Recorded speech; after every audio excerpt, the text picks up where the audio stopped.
Good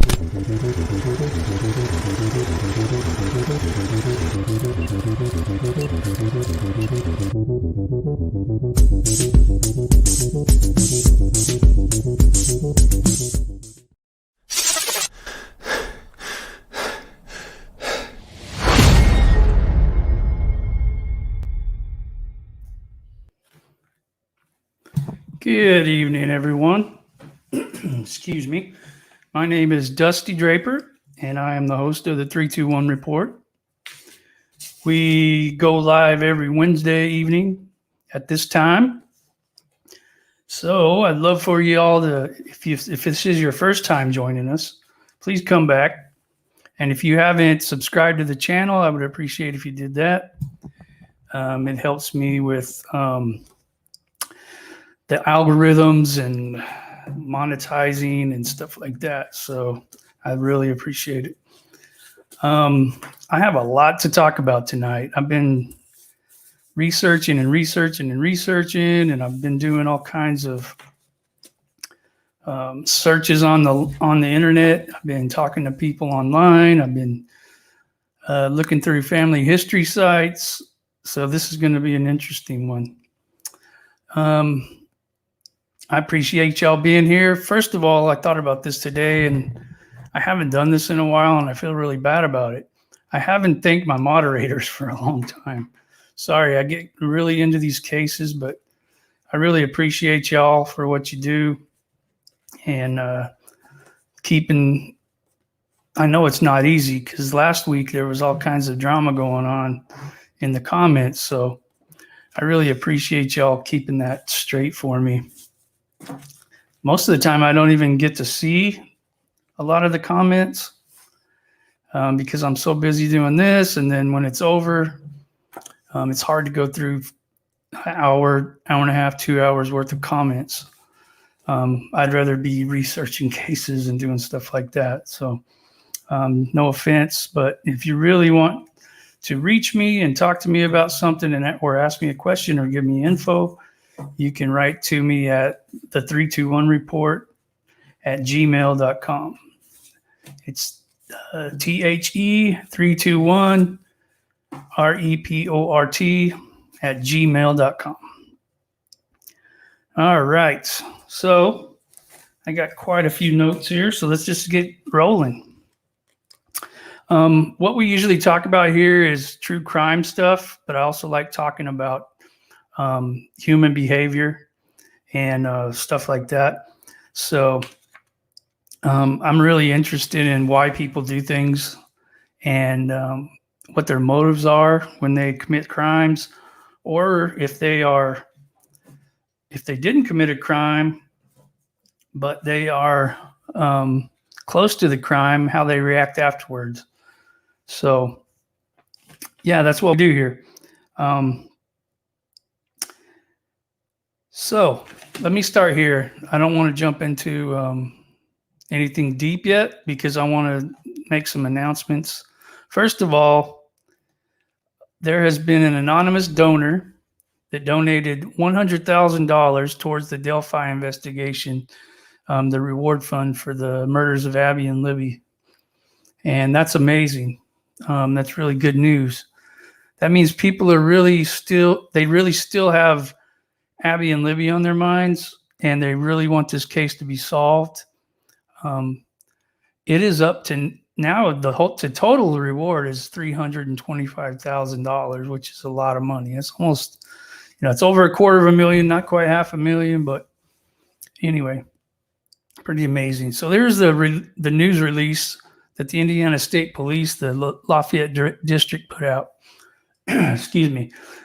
Delphi Investigation Reward Fund receives a $100,000 donation. Says the Indiana State Police has received an anonymous donation of $100,000 toward the Delphi Investigation Reward Fund. This brings the total to $325,000. The reward will be given to anyone who can provide information that leads to the arrest and conviction of the person responsible for the deaths of Abigail Williams and Liberty German. The Indiana State Police and Carroll County Sheriff's Department would like to remind the public that everyone is innocent until proven guilty in a court of law. We are asking the public to refrain from posting side-by-side pictures of the sketch and who they believe is the suspect on social media. These types of posts do not help the investigation and can slander innocent people and their families. I wonder if they're talking to me. We want to thank the public for your continued desire to help solve this case, but please do this with the consideration of others in mind. The Indiana State Police and Carroll County Sheriff's Department will not publicly clear anyone in this investigation until an arrest has been made. And then it just talks about calling the tip line and stuff like that. So that is pretty cool that somebody did that. I really want to get up to Delphi again and put my nose up there and see what I can sniff out. So there was another source of news that came out in regards to this. Let me see if I can find it. So remember I talked about this person, Lee Kerr, Leighkerr. Well, it's Leaker is why they put that name on there. So this is what apparently this person came out and said who they were. But now everybody's saying, well, that's not really who it is. I don't know. I'm just going to touch on this a little bit. So this Jordan McCoy comes out on Facebook apparently, and he's talking to Matt Sullivan, who is a big Delphi YouTube guy. He talks about Delphi a lot. And anyway, he goes on to say that these people haven't treated him good. He was just trying to give information. And he said he was Leaker and the account was deactivated, blah, blah, blah. So he goes on to complain about these people. You can find this online if you really search. He starts throwing out names of people who've done him wrong. And yeah, he just complains a lot. Apparently, he wrote 5 pages worth of complaining. So anyway, yeah. So I'm not sure this is the guy. I don't know. This is probably the person that was Leaker, but its name is probably not Jordan McCoy, I would guess. So anyway, if you want to find that, or if you want me to send it to you, just write to me and that email address I gave you, and I'd be happy to send that to you because it's pretty entertaining. If you know the case, if you do Reddit on these cases, if you go over there and check stuff out, you'll probably really enjoy it because there's people's names on there that he's talking about who are moderators for the Reddit for the Delphi case. So another thing I wanted to talk about real quick was I posted about this today, trying to gauge some interest. And what it was I'm trying to raise money to go to a few of these places until I can get monetized. Monetization for a YouTube channel goes through a review process, and I'm in that review process right now, just waiting. So while I wait, I don't want to wait too long because I want to go to some of these places. So what I'm doing is I'm trying to raise money to go. So instead of just asking people to donate, excuse me, I'm trying to think of ways that I can raise money and somebody, you all get something out of it and you're not just handing over money. So one viewer suggested that and if y'all don't know, I'm a professional photographer. So they had the idea I should auction off some of my photos. So I have a lot of them, and I got a lot of files that I'll have to go through. But I put a poll on YouTube today, and let me see what it's at. See, my voice is already going out. I can't believe it. Just started.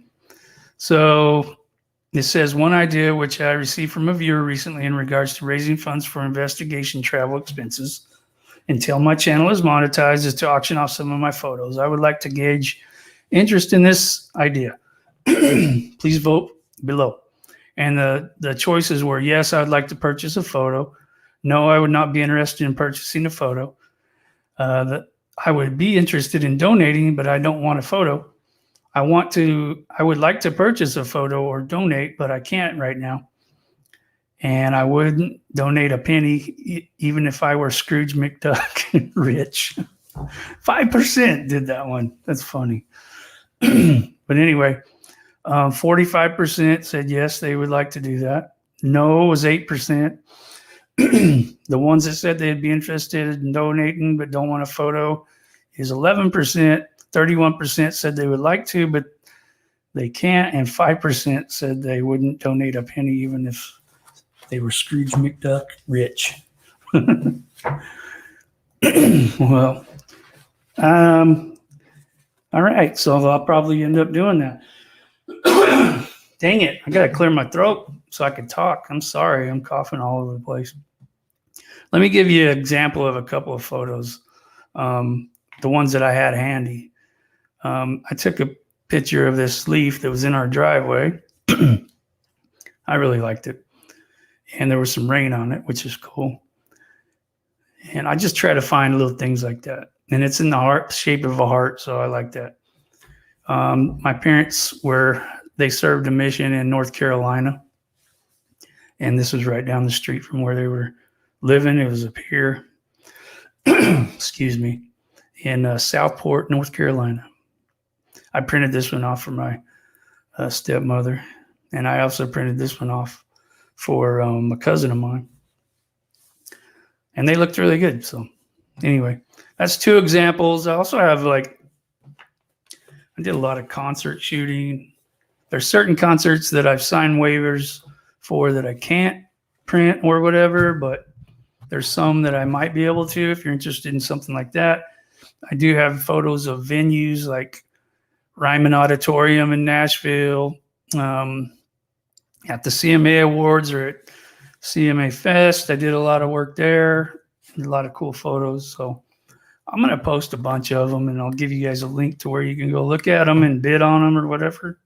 I will give you a heads up when I do that. So, all right.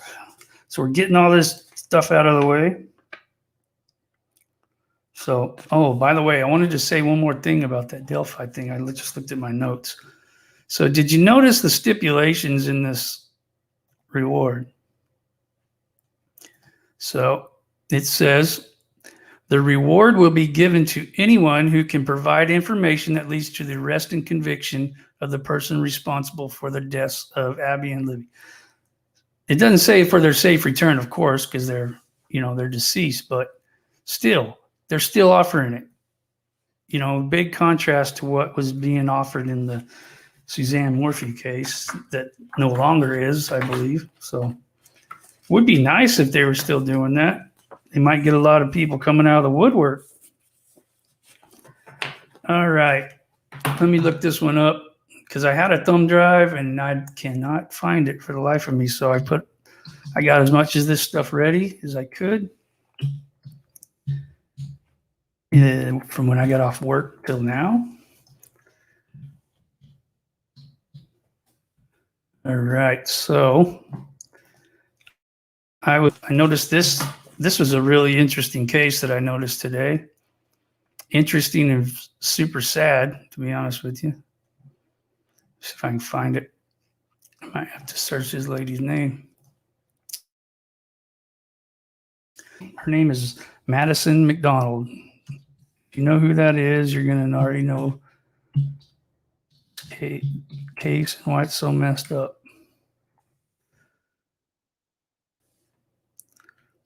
Okay, so I'm going to share this screen real quick.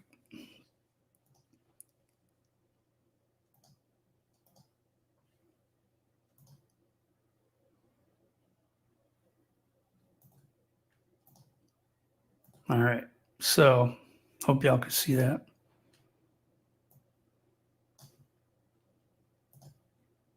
Not that, this. So Texas mom, where'd that, oh, there it is. Come on. Stupid ad thing keeps popping up. Texas mom charged with killing 1 and 6-year-old daughters. So what this lady did was pretty Terrible. But she said, so the reason they know what happened is because what this lady did after she killed her children is she walked into the lobby of a police station. She asked if she could use the telephone, and she calls 911 and confesses. Okay. Why don't you just go tell them? Why you got to use the phone? So it says what she did was she sedated her two daughters, put them to bed, and then once they were asleep, she strangled them. Lillian Mae McDonald, 1 year old, and Archer Hammond, 6 years old, were her daughters. And like I said, she walked into the police station lobby, used the lobby phone to call 911 and confess to the killings. Now she's in jail for 2 counts of capital murder.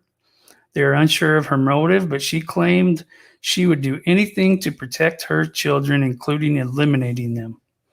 People are crazy, man.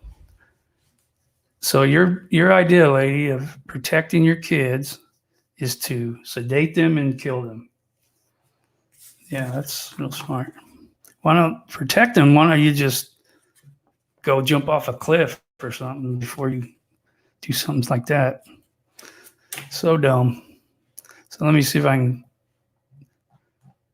Here's the video of her. I mean, you're not going to be able to hear anything, but hey, I'm in the police lobby. Can I use your phone? Yeah, you can use it. Here it is. 911? Yeah, I killed my kids. I mean, I wonder what they did after that. I don't think they show it on here. She's wearing a mask, though. I mean, she's not breaking that law, I guess. God, people are crazy. Real crazy. Dang. All right. Really sad. All right. So one of the things let's jump into the Morphew case because I got a lot to cover and I've already been talking for 17 minutes. That's unbelievable. Okay. That stupid lady's still playing over here on my side. I don't want to look at her walking around there. Freaking Jarl killer. All right. So let's jump into the Suzanne Morphew case. I got a lot of info and I want to talk a lot about it. From what I saw that somebody brought my attention to last week, Teresa Fountain, she's one of Suzanne Morphew's friends. She said that Barry had recently bought some land, farmland or something in Indiana. So I haven't had a chance to check that yet to try to find out where that is and if that's true or not. I'm not saying, I mean, I trust that Teresa knows what she's talking about, but I'm just saying I like to look at the deeds or whatever before I put that out as fact. But yeah, so anyway, that's something that I'm going to look into. If anybody has any information about that, you guys might be talking about it right now in the comments. I can't see the comments right now, but so another thing I wanted to talk about, somebody reminded me of a video from a while back. It was actually from August 24th. This was before Andy had his search out in Colorado when he had all the people go out there. That was in September. So this was August, right before that. He did an interview with Chris McDonough on Profiling Evil. I'm going to warn you before I play the clip of it. There's some noise going on. I don't know what the heck it is, but it's pretty annoying. Just try to ignore it. I shouldn't even have mentioned it. Now you're going to probably be listening for it. But anyway, there's some clicking. Chris's video feed is crap, but you know, there's some really great information in this video and stuff that I either forgot about when I first saw it, or I missed it the first time and I never heard it before. But I'll talk a little bit about what those are. But I'm gonna play a clip or two of it, and I'll stop and talk about it during it when he says something that I have a comment about. then I'm going to stop it and talk about it. Okay. Let me know if you can. If you can't hear it, let me know, please. I'm pretty sure you'll be able to. Okay. Well, this all started on a Monday. It was the day after Mother's Day. Mother's Day fell on the 10th, I believe, and it was the 11th, probably about 2 o'clock in the afternoon. Phone rings. Hey, Andy, it's your dad. I'm at work.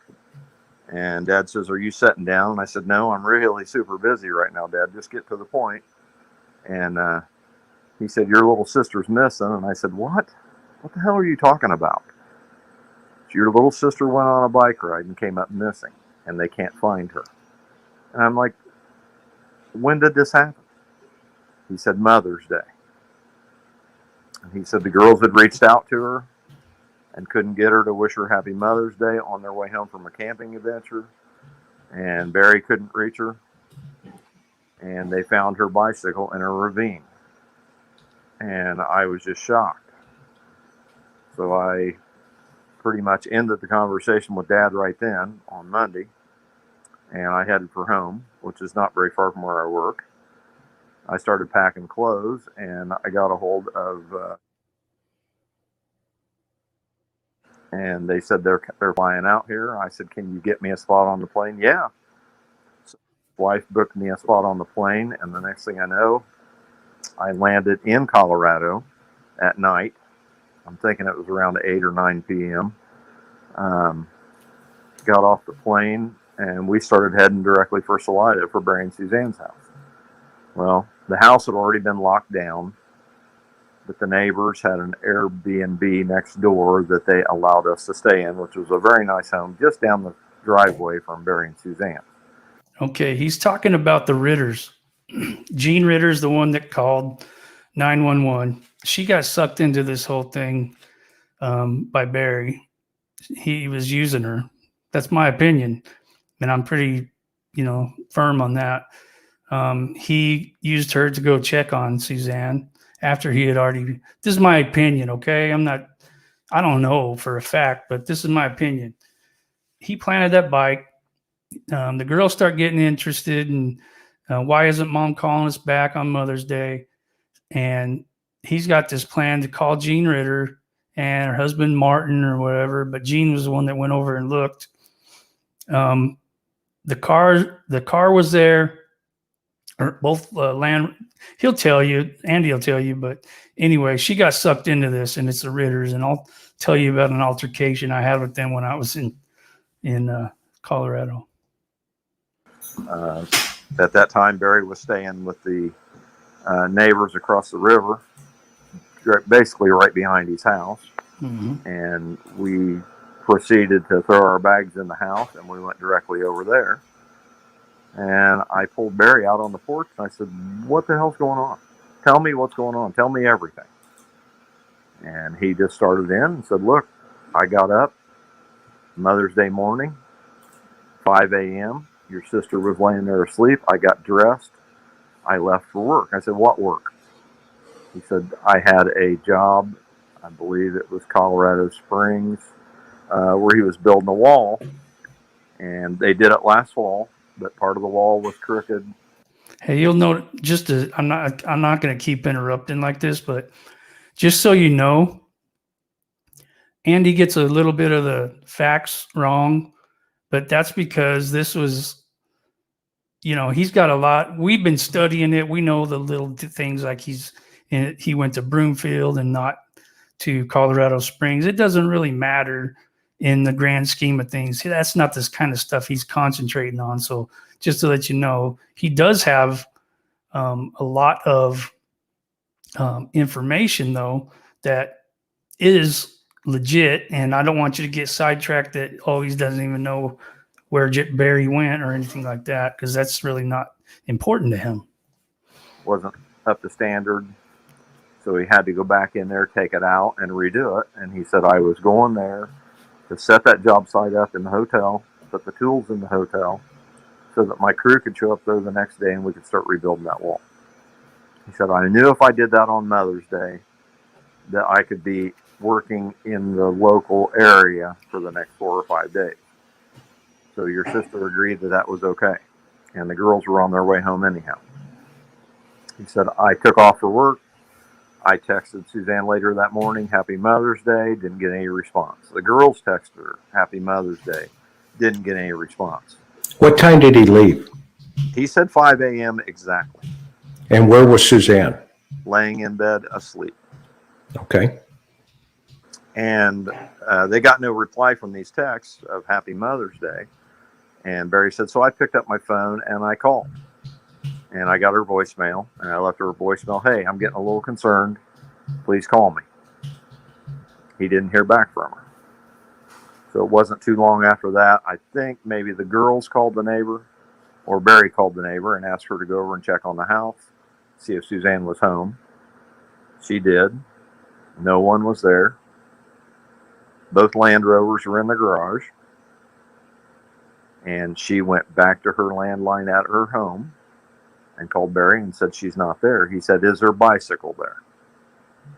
So she went back over, checked, no bicycle. Well, she must be on a bike ride, Barry said. So the next thing you know, I think it was Trevor or one of the kids showed up, and they called the police and said, you know, we got somebody missing. They came out. They started searching. Barry said he arrived back there at 6 o'clock, and by that time they had found the bike. Okay. Did you notice he said Barry told him that he got back at 6? If you remember back to Tyson's video, he told Tyson he got back at 9 o'clock. So which was it?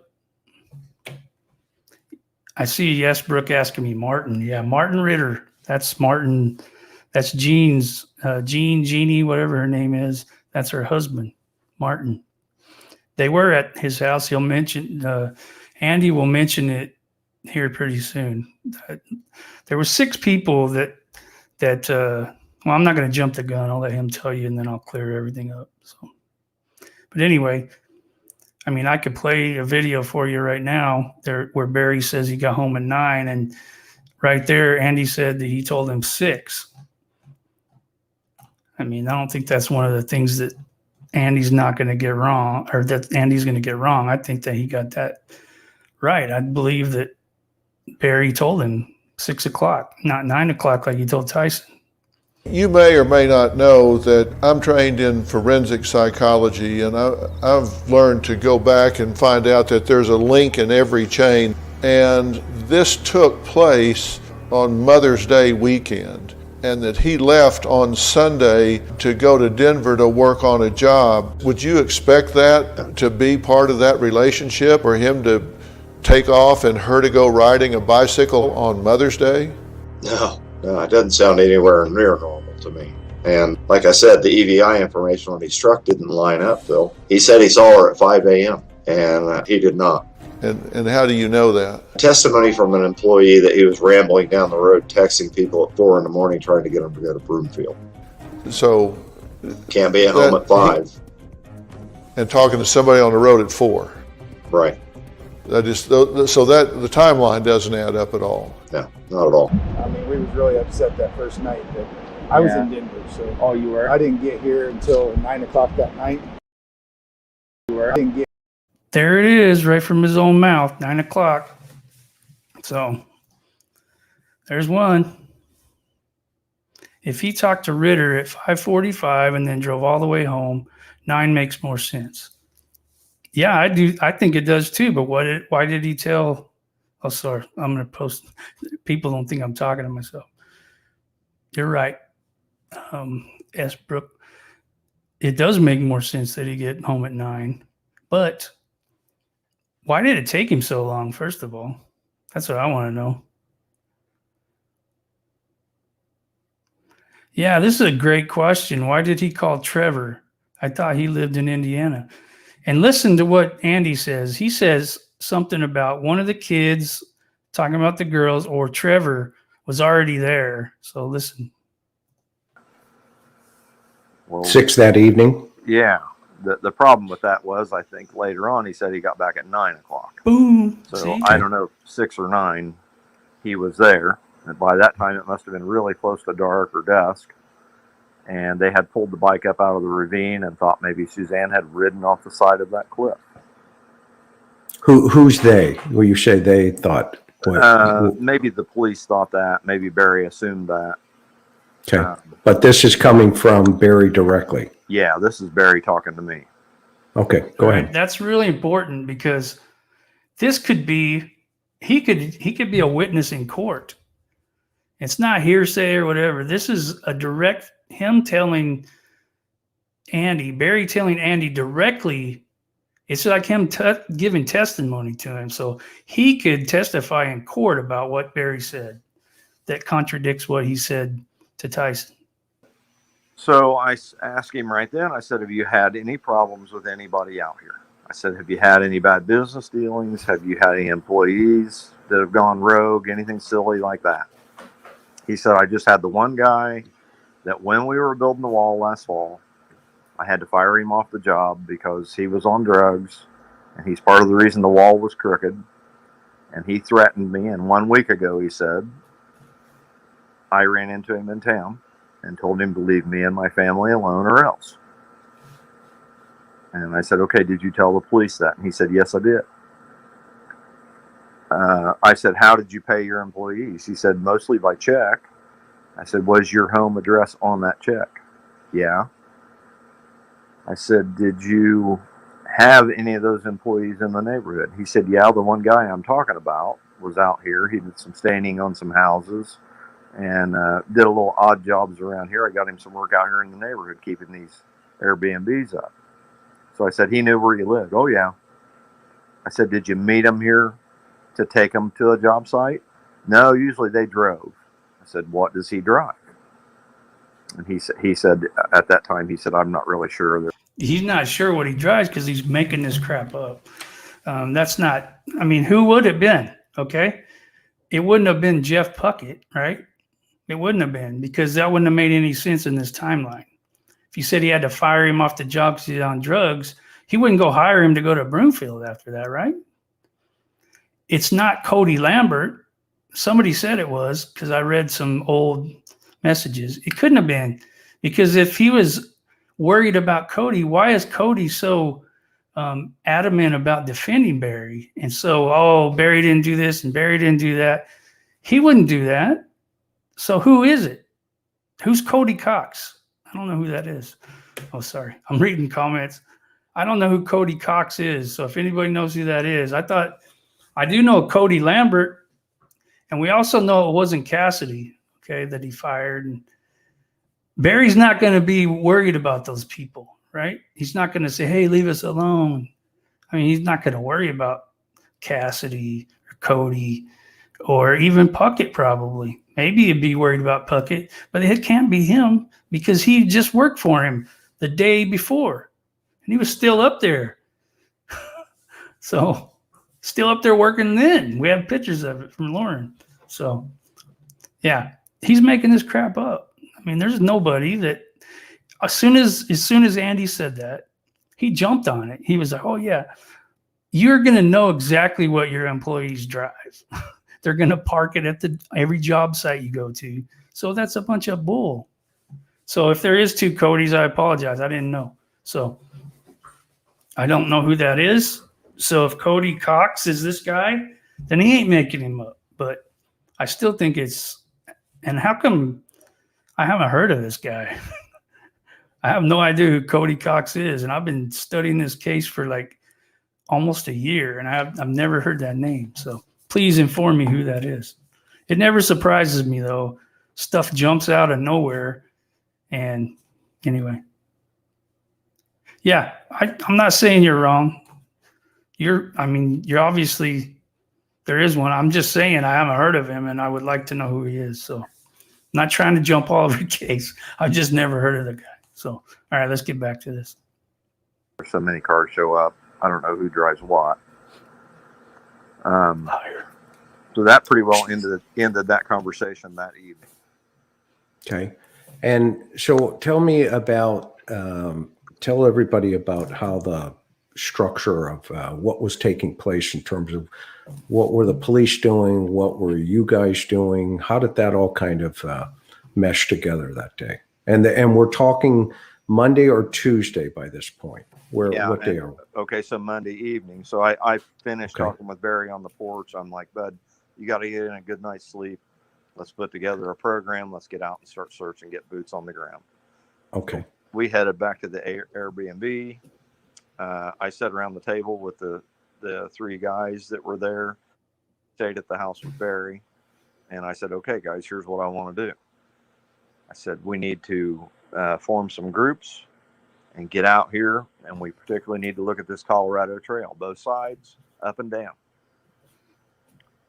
So we kind of coordinated a bit of a plan that night. And the next morning we got up and I said, look, I want to go see where the hell the bike was found. I want to see the start point of this investigation. So we went there and I stood on the bank of the road looking down into that little valley, and there was some pink flagging down in there where they'd found the bike. And I stood there and looked at it and looked at it and looked at it. I thought, there is no way in hell anybody rode a bike off of this cliff and didn't get all skinned up and tore up. There's just no way. Well, Barry, when I got there, was searching up and down that creek. Thought maybe a mountain lion, Suzanne had crashed her bike, or a mountain lion had knocked her off of it and possibly drug her off. Well, I kept thinking about it, and I'm like, there's no evidence down here to show a struggle or an injury of a person on a bicycle. I just knew right then, 20 minutes of standing there, somebody's thrown this bike down here. Human hands did this. And I told Barry that. Amen, brother. He didn't want to And hear it. what was his response when you told him? I don't want to hear that. He said that means somebody else has got her. That means they're doing something to her. And I said, Barry, it's pretty obvious to me that that bike wasn't ridden over that hill. And a mountain lion's not in this picture. And the sheriff later that day even confirmed that. He said, I don't think so. So this was on Tuesday the 12th. Tuesday, May 12th. Barry had this conversation with Andy. On May 31st, Barry's still talking about the mountain lion or whatever, the bike, all that stuff. So he didn't listen to anything Andy said. He said that's a very unlikely scenario. Mm-hmm. Well, there was a male lion that had been seen in that neighborhood a few times, but apparently they come down out of the mountains in the spring, so that maybe that's not so unusual. I guess the unusual part for me was I can see that the bicycle's been thrown there. Why are you looking for a mountain lion? And I attributed that to the fact the guy was in shock. He was exhausted with no sleep. And maybe he's doing what he's best at, searching for wildlife. I mean, Barry's a hell of a hunter. Oh, I thought he was going to say killing. And he's a good outdoorsman. So I played it off at that. I really did. Okay. Then what happened? Well, the next day we got up and we drove up a lane next to the Colorado Trail where the trailhead takes off up in the mountains. And we followed it all the way back down to the house. And one of the guys, we were spread out on the trail, 25, 30 yards on each side, just looking for any clues, any evidence. Well, one of the guys kind of got away from us. So Martin and I, the Martin, neighbor guy, had to turn around and walk all the way back up the trail. And then we came back down a different way to Martin's house. And sure enough, the guy we misplaced was already there. So we did a pretty thorough. So, okay, I'm going to touch on this because it jumped out at me. I don't know if he said it already or because I've been reading comments too, or if he's getting ready to say it. But he talks about there was 6 people there helping search. Okay. So let's count them off. There was Barry, 1, Andy, 2. Trevor said he was helping, right? So on the news, so Trevor, that's 3. Barry said George was helping. That's 4. He just said Martin was helping, Martin Ritter.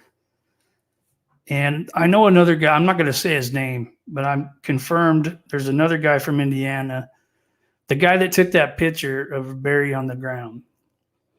Tyson talked to him personally. So I know all the information about what happened. But I'm not going to say his name because he wanted to be anonymous. That his name's out there. You could probably find it, but I'm not going to say it. So that's 6 people right there. Which one of these guys got away?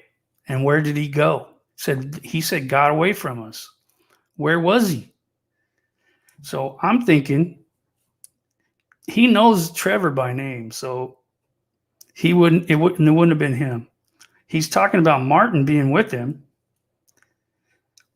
Well, Barry's not with him, and this other guy that I'm not going to name, you'll see in a minute when he talks about talking to this guy. I'm trying not to say his name. And he's talking to him. I'm going to make up a name because I'm afraid I'm going to say his name. So I'm going to say Billy. Okay, so Billy is with Barry. And that's when Barry lays down by that bluff. And this Billy guy takes a picture of him. So those two are for sure together. Andy and Martin are for sure together. I believe Trevor was with Barry and Billy. So that would leave George. What was George doing? I'm already suspicious of old George. I think that he's right there. This is my opinion. I don't know, but I'm just saying. He's been super quiet since that time. You hardly even hear anything coming from him at all. You hear about him in these videos, but you never hear him saying nothing. It's like he's a vault. Doing his 401st tour. That's hilarious. I love you. Anyway, so yeah, he's got to be the guy that got away. But what was he doing is my question when he got away from him. And you can even tell that Andy's got a little suspicion in his voice when he said this guy got away from us. So I feel like thorough search of that whole creek and trail area above the house there. The lower part of the trail was shut down due to flooding and erosion. Okay, so I have a question for you. The dynamics here help us understand. Okay. You guys, how many guys from the family concept comes together and starts searching? About how many estimate? There were 6 of us, I believe. Okay, and then the police are also doing their thing, right? They are. They're mostly down in the valley where the bicycle was found, and they asked us not to trample in that area. They didn't want to confuse the dogs with different scents, and didn't really want us, if we stumbled on. So according to Barry, they had already done this. So why would the police tell Andy and them not to trample on the area if it's already been trampled on and torn up like Barry told Tyson it was? And he told other people in the news. Something to mess up a crime scene. Okay, so and that's important to understand, right? Because you guys are doing another section, the police are doing another area, searching. Everybody's on the same page looking for Suzanne. Right, and they were allowing us into areas that they had already. Wait a minute. Hey, listen, I mentioned this before. That's not me making that noise. I mentioned that before this video started, that there's something going on. I don't have any candy in my mouth. I don't do that when I'm doing live. That's Chris McDonough doing something or Andy doing something. I could rewind it and let you know, but you noticed it disappeared when I stopped the video? So not trying to get on to you, Donna, but I just don't want people to think I'm over here chomping on candy during live. Okay. So then let's fast forward in terms of you do the searching for the day. Do you find any evidence of anything? Not a thing. When we came down off that Colorado Trail the second time, I bet you we walked within that second personal item. I bet you that wasn't 20 yards from where I came down onto the highway. And I'm surprised that we missed that, but you have to realize it's rough terrain. And when you're walking down a 50% decline like that, you've really got to watch your footing. It's almost stepping rock to rock. And it was brush up to your knees. And it was rough walking, you know. So we missed that. Went back to the house and regathered the next morning for another search. Okay. So, and how many days did this go on? 4 days. Okay. So in that 4 days time, did you find any evidence of any type of abduction, any type of animal attack, anything that would lead you, and I'm talking about you, to think, okay, there's something else at play here? Did not find any sign of anything from Suzanne. And I just kept going back over in my mind, you know, why would they throw the bike over that hill? Mm-hmm. And I thought it over and I thought it over, and I could not envision. I thought, okay, let's imagine that Suzanne had her diamonds on riding her bicycle and they were glistening in the sun, and somebody saw those and wanted them. Mm-hmm. A homeless person, you know, who knows? Anyway, I got thinking about that. They had taken the rings. They might have knocked her out, but a predator doesn't haul their prey away. Mm-hmm. They toss them out like trash. Mm-hmm. And they would have taken the valuables and not know what to do with a human. And that didn't seem to be the case. So I kind of ruled that out.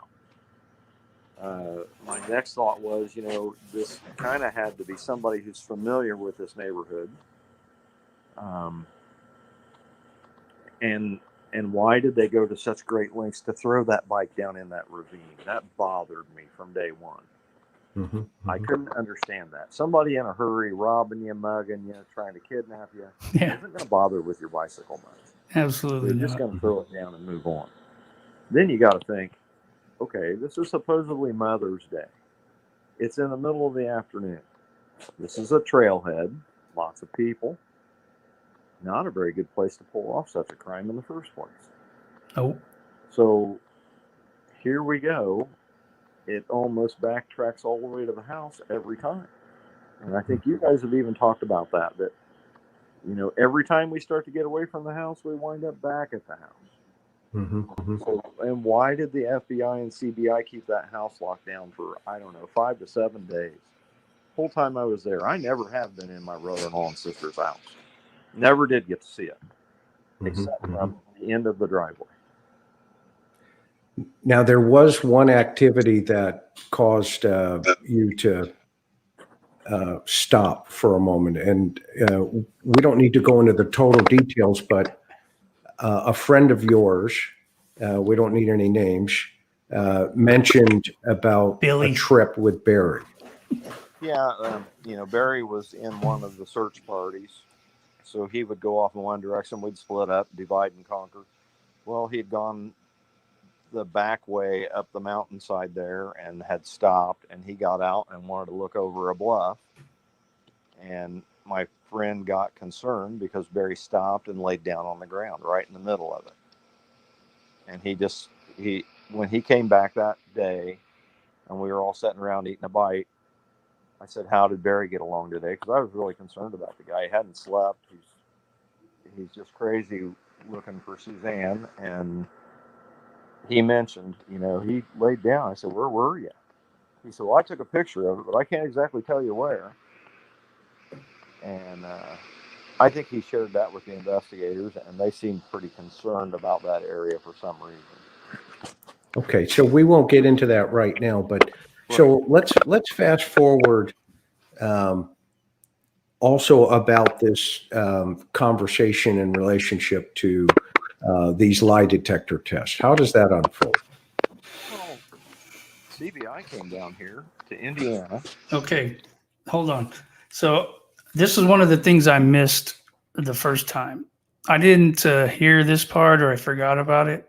That CBI went all the way to Indiana to interview people. And so he's going to tell you that Barry's telling them all kinds of lies, and then CBI goes out there and clears all of it up. So here you go. Traveled a hell of a long way.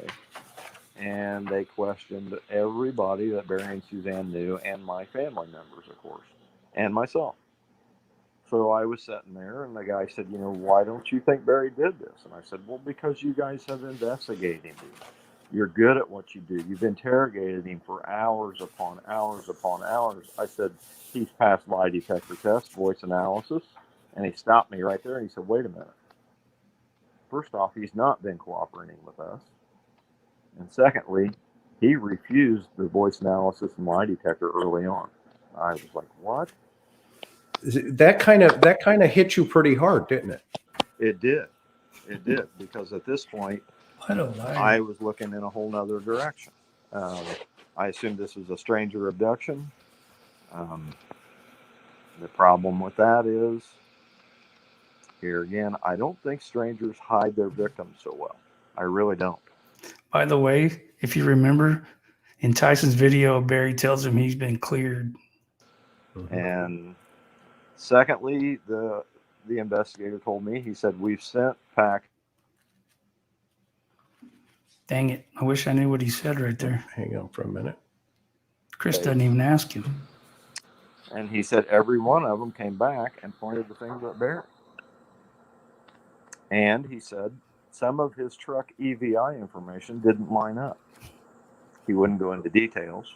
And he told me to begin with, I can only answer the questions that I'm allowed to answer. And Right. And we don't want to, we definitely do never, we don't want to jeopardize this investigation in any way, shape, or Okay. form, right? I'm not interested in that. I'm interested in finding, and that is the bottom line. Somebody else the other stuff. I got enough on my plate.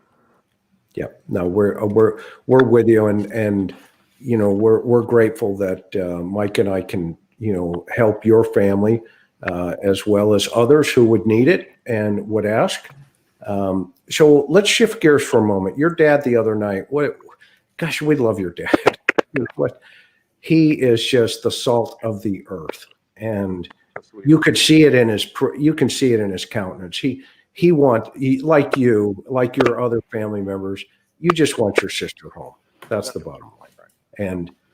And you know, you talk in the past tense. I think you have a gut feeling that you shared with me about whether or not she's alive. And I don't mean to be too personal, but at the same time, I don't want people reading into what you're saying here, you know, that you guys God, that noise is are living in horrible. La La Land. What Does is that that? make sense? Yeah, absolutely not living in La La Land. I think generally when you don't find somebody within the first 24 hours, the chances of you finding them alive start to decline. I mean, that's studies and other cases just prove that. And now we're on month 3, and Dad's not in a false reality, and I'm not either. I mean, Right. It's Well, and it's unlikely. It's and that's why I wanted to point it out to our viewers. Yeah. That is part of what you guys have been processing for the last, 60, 90 days here. It's just not, you've come to this reality and now it's like, okay, what's the second phase here? And the moment you heard what CBI told you, immediately you kicked into, I'm going to go find my sister. Yeah. And that's how we got involved in this in terms of our conversations and how we can help you. Yeah. As volunteering, by the way, right? I mean, we're not expect, as friends. They're popping popcorn or something. Yeah, no, not only there wouldn't be anyway. Okay, so let's go ahead. Chris, day 4 when I left out there, and I kind of had to leave. I had business at home and family, but I was driving from Barry's house towards the Denver airport, and that's probably the hardest trip I ever made in my life.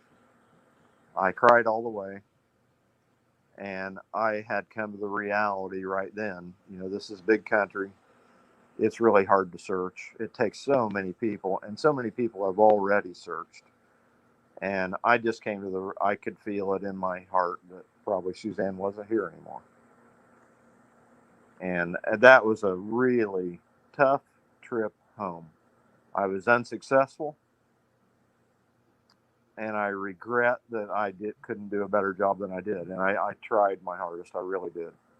And if I go back again, I'm going to need a lot of help. Yeah, and we're going to get you some of that help. Trust me, Andy.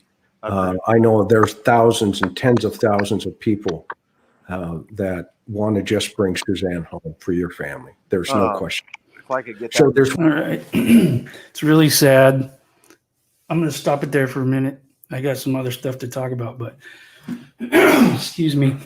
It's really sad because he's already upset, crying, because he went out there trying to find her one time when she first went missing. Imagine how he felt going back to Indiana after September. How horrible that must have felt. Spent all that time out there, dogs hitting on different areas, and nothing comes up of it. It's terrible. So there's a few things that that came from that are really interesting. We talked about some of them. Did you notice how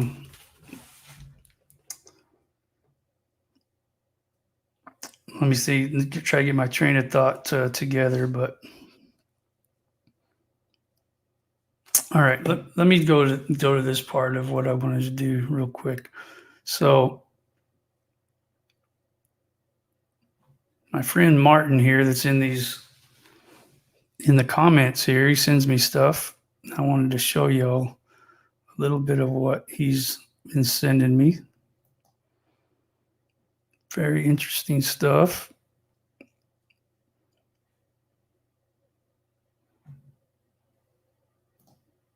Just kind of pull it up. So it was pretty cool because I got to actually read some of what you guys are talking about, because I was able to just sit there and listen and read your comments. So pretty interesting. I wish I could do that more. All right. So Martin sent me some questions that he wanted answered.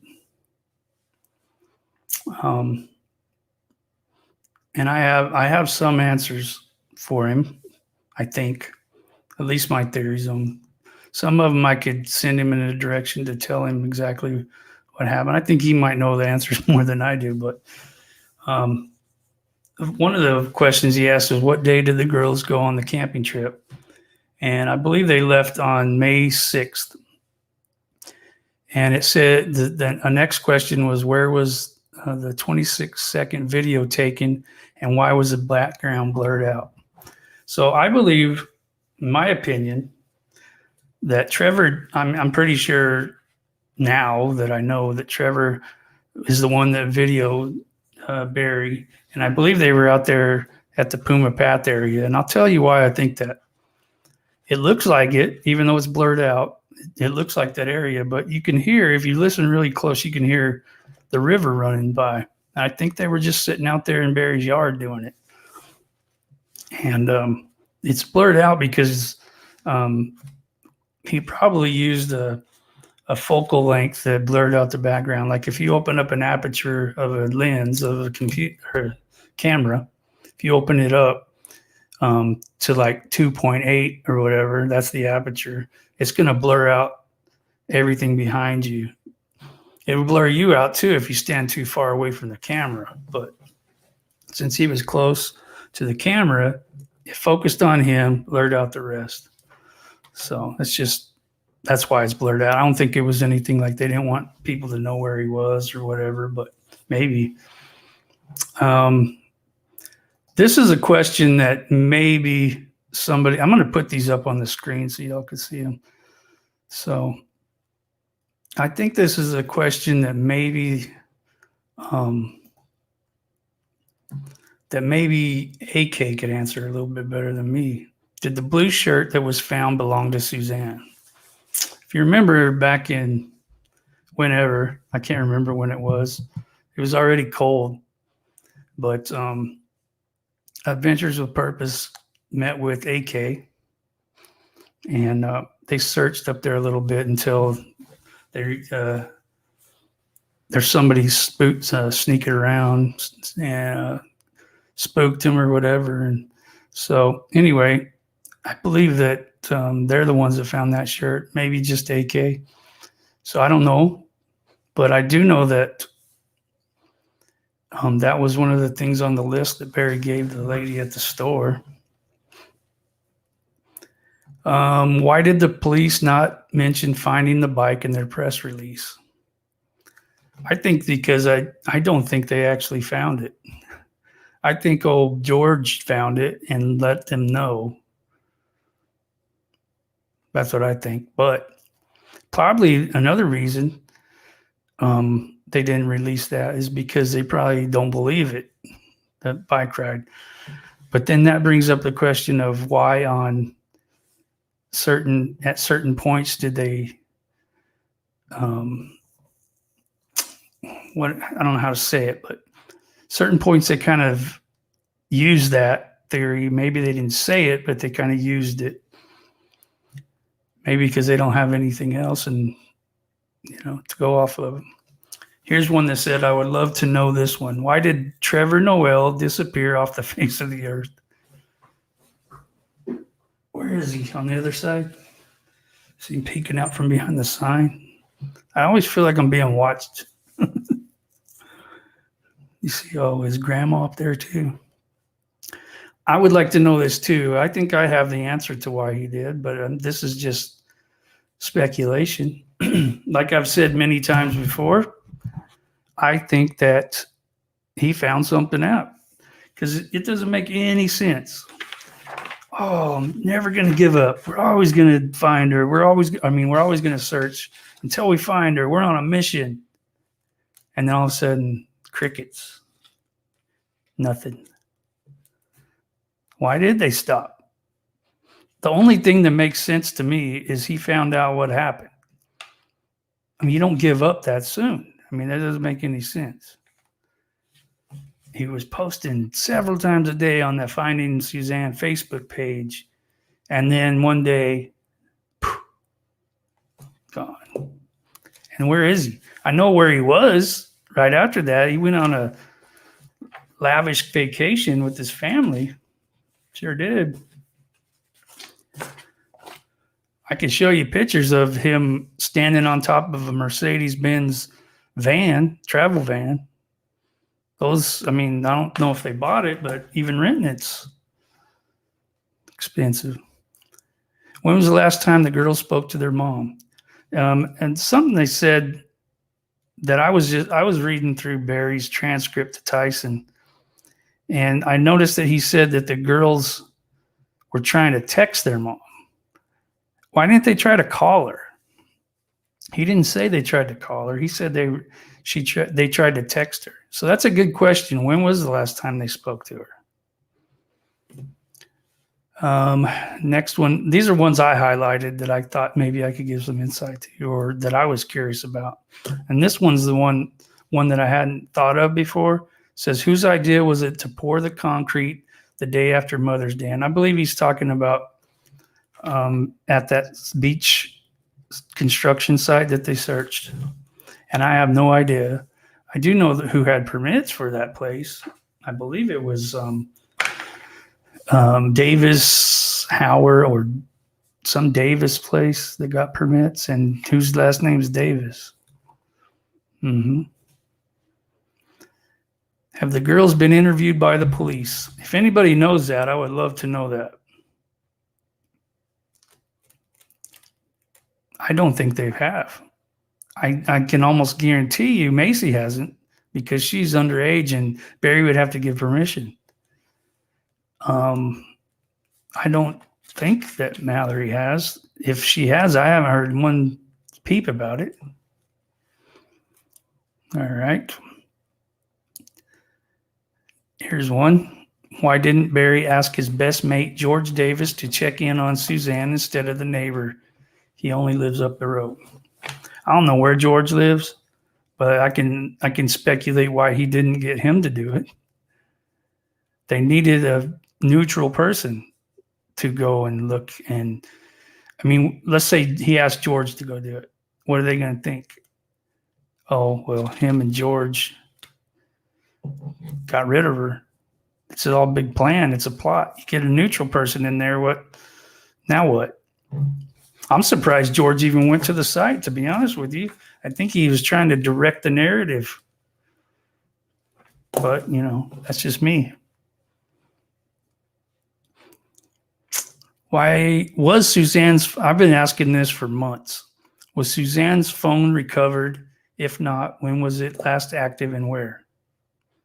That's a great question that I cannot get an answer to because I've asked and asked and asked and I don't know. And I've looked and looked and looked and I have no idea. I didn't know that.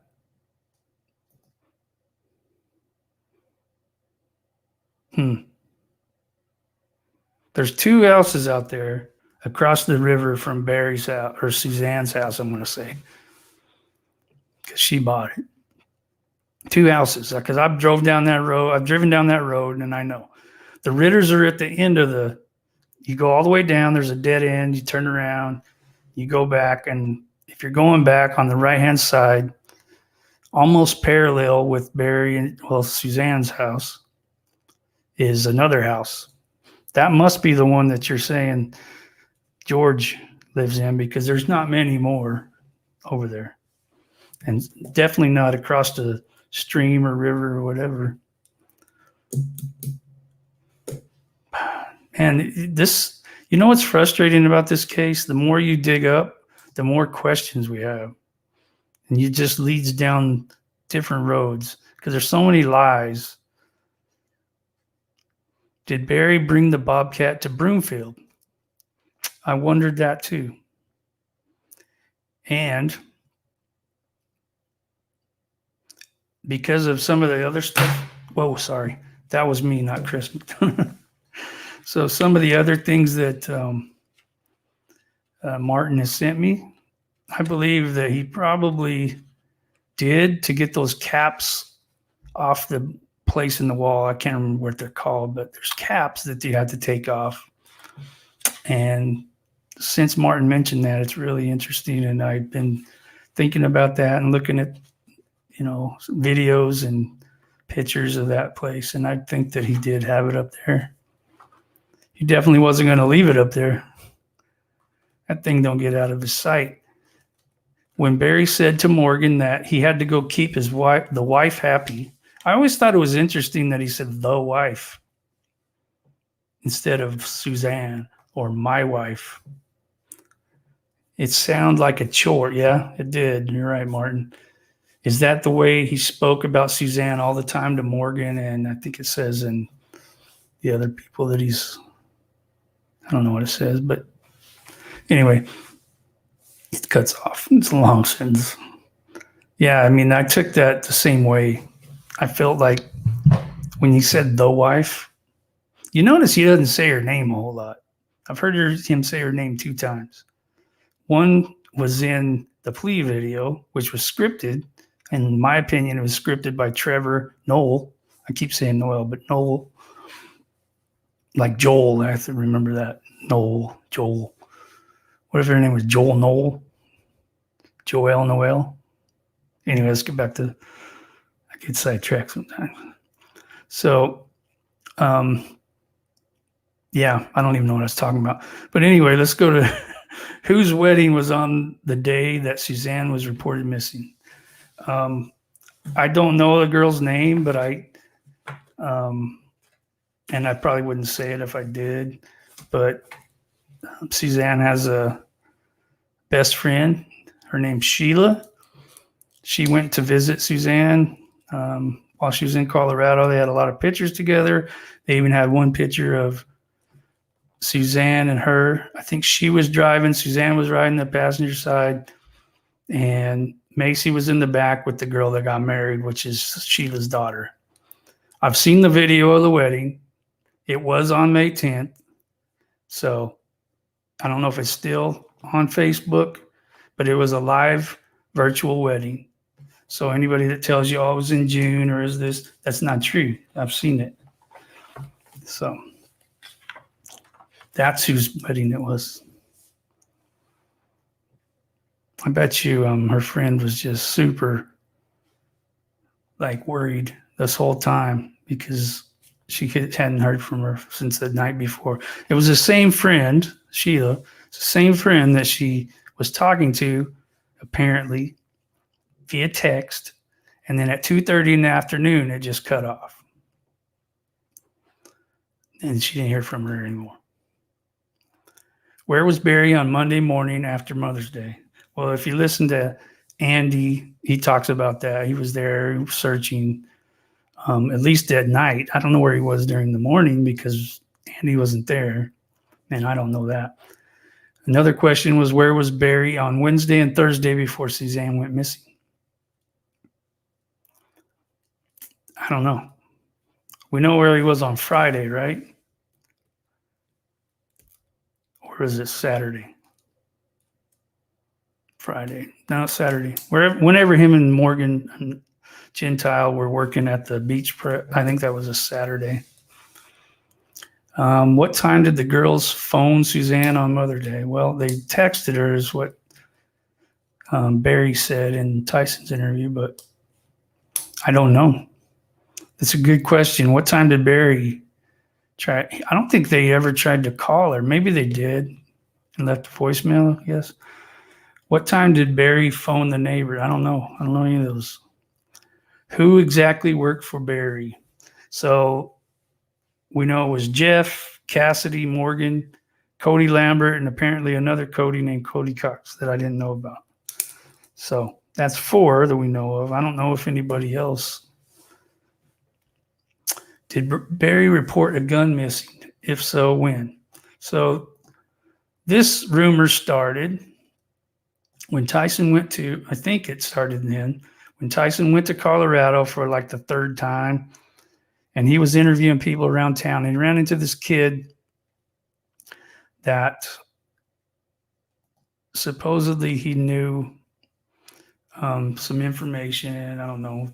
You know, some people talk and they don't really know. They just heard rumors, but that there was a gun missing and a few other things he said.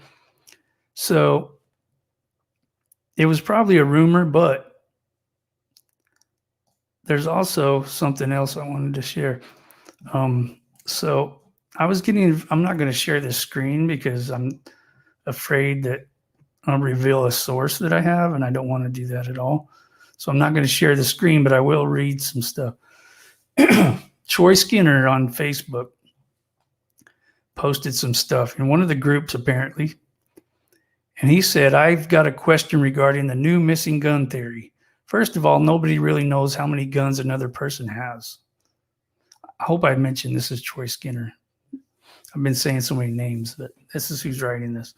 I've got multiple guns in my safe, and I can say with 100% accuracy that there is not one other human being on this planet that could possibly know if I had one that was missing. Now to my question to those that think there's merit to this new theory. If BM, that's what he called him, appropriate, really killed Suzanne with a firearm, do you really think he'd actually tell law enforcement that that particular gun was missing? What a weird question. Wow. So you got people agreeing with him in here saying, yeah, he's going to say his gun is stolen. Oh, no, they're not agreeing. Hold on. So this person's saying, Troy Skinner, absolutely. He's going to say his gun is stolen so that if it is found, it's going to look like whoever stole it did the crime. Good point. When a murder weapon is found, a lot of times the owner will claim it was stolen, therefore the owner could not have committed the crime. Troy Skinner replies to this person, I understand that, but the rumor doesn't say the gun was reported stolen, just that it's missing. Big difference in my mind. Anyway, I get your point. It just wasn't what my original thought was. So I thought it was really weird that he just so nonchalantly said, if Barry really killed Suzanne with a firearm, do you really think he'd actually tell law enforcement? Yeah, that's just weird. It's like he's not stupid enough to tell on himself. He's not going to tell you how he killed her.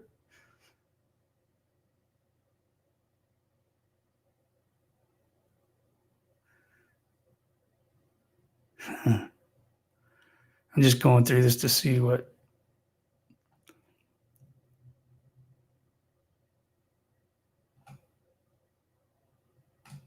All right. So here's an excerpt I want to read talking about Cody Lambert. And I'm going to try my best to just give pertinent information, not read these long things. But this person was telling me they were talking to Cody in one of these groups. And this person says she 100% believes Barry is missing a gun, and that the daughters do have separate attorneys from Barry because of what Troy said and what he didn't say. He got so defensive and fast. He was getting ticked off when he couldn't think of anything to come back with. He's now blaming everything on Suzanne's nephews and brother. He's flat out saying Suzanne's side of the family are the ones that told Patrick Skinner that Cody Lambert was involved. I think she meant, it's not Skinner, I think it was Morphew, was involved with Suzanne's disappearance. It wasn't Barry. In my opinion, something strange is going on with those group of kids and Barry. Cody's been hardcore supporting Barry again after they met last week. He was commenting all kinds of support for Barry. All very strange. I just saw this post on Cody's Facebook. This is what Cody said in the post. Think about the one that did me dirty. May have nothing to do with anything. I just thought it was weird timing.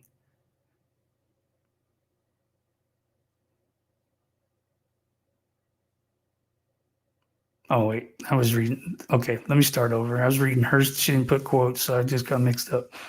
It says, this is what Cody said. Think about my past and get in my feelings.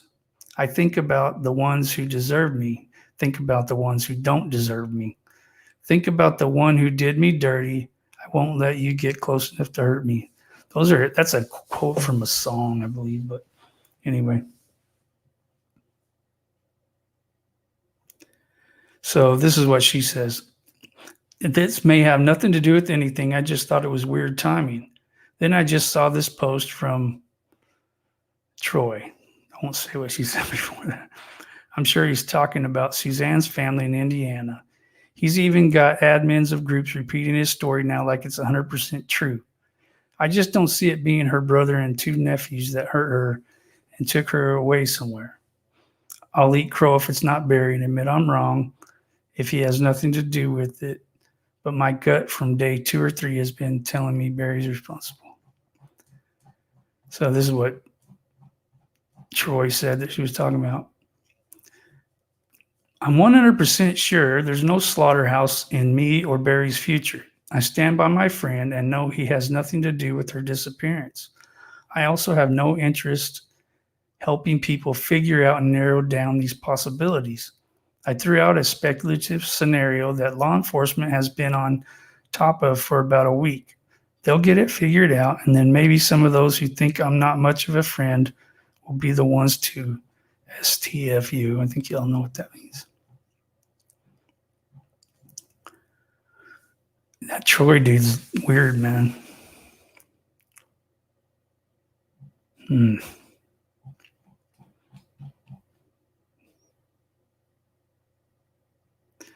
So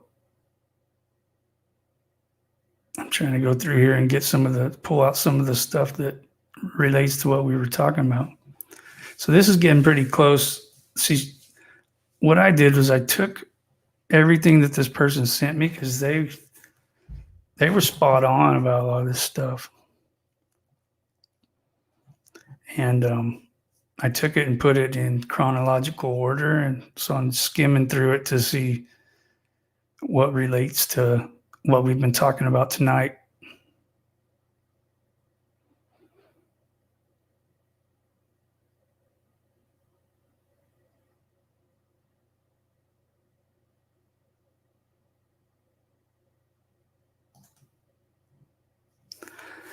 All right.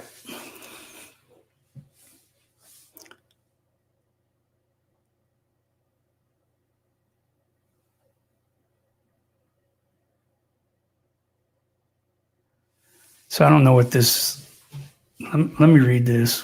It says, Barry and his employees are reading every comment about this case. I posted a comment that Cassidy was in the exact area that the girl was found dead in a ditch on the same day she had some kind of altercation. He had posted his whereabouts on Facebook. I was just wondering if Barry was trying to make it look like a serial killer was out there. Right away, Cassidy deleted only that post from Facebook. I also posted a comment about Morgan's kids looking like Barry. What? Her son is a dead ringer for Barry. She had a picture of them on Facebook. Right away, she deletes her whole account. Yeah, I don't buy all that. I don't buy the part that, I don't know. Just doesn't seem like realistic. So,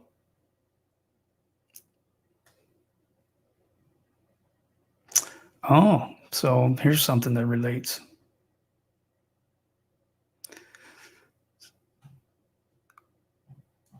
This was somebody that posted in one of the groups that this person sent me.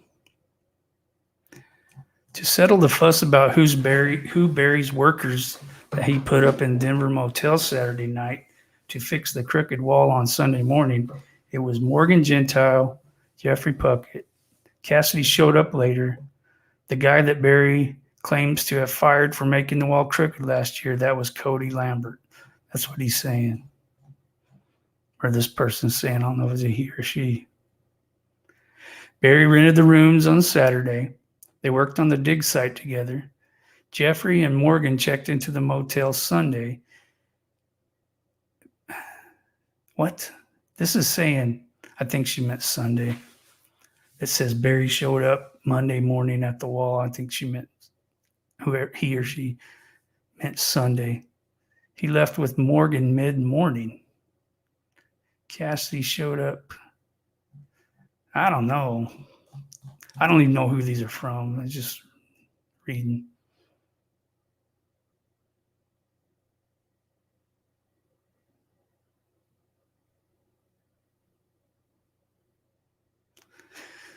Yeah, this was early on, I guess, because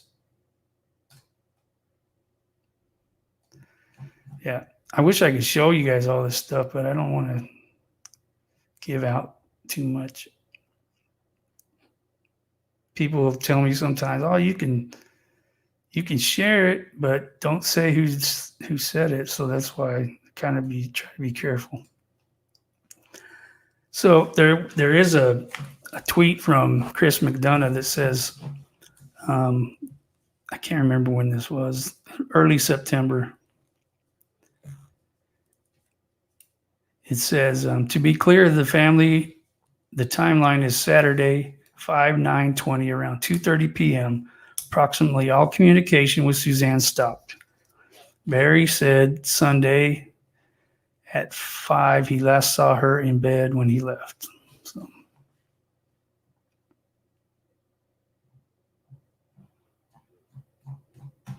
And then this person, it's funny because you look through these timelines and you forget some of this stuff that happened. But right after that, she's like, look at this YouTube channel. This person called Masked Therapist is posting all this pro Barry stuff. And it's funny because I know exactly who that person is now.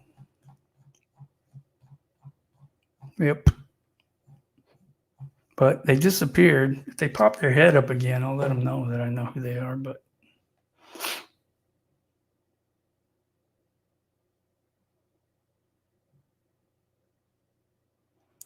well, okay. I'm going to jump into something else. I want to show you guys something. I know I keep beating this horse, but I got to. So, you know how people say, well, when we talk about the girls, the Morphew girls, people say, oh, well, they're kids and they're just trying to live their best life and all these excuses they make for the way they're acting. What I want to show you is the video clips I have, and there's no sound to these. They're because they're on Instagram or whatever with no sound, and they're kind of like GIFs or GIFs or however you want to say that. But I'm going to show you a few that are prior to Suzanne going missing, And then I'm going to show you some after she went missing. I want you to see if there is any difference to you. If you could even tell which ones are when their mom went missing or whatever. So, all right. We have a game of before or after. Don't cheat and look at the date. Before or after mom went missing? That's Mallory there on the left and Holly on the right. Okay, before or after? Always that same crazy look. All right, before or after? I don't know, maybe I already showed. No, I didn't show this one yet. Some of these you're going to know the answer. All right, before or after?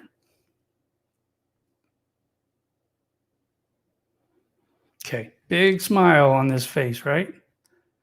This was 13 days after her mom went missing.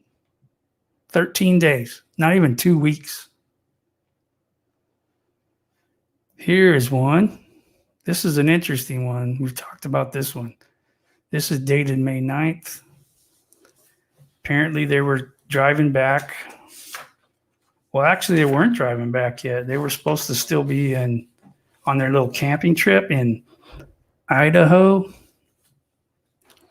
But like I said, that video is not taken in Idaho.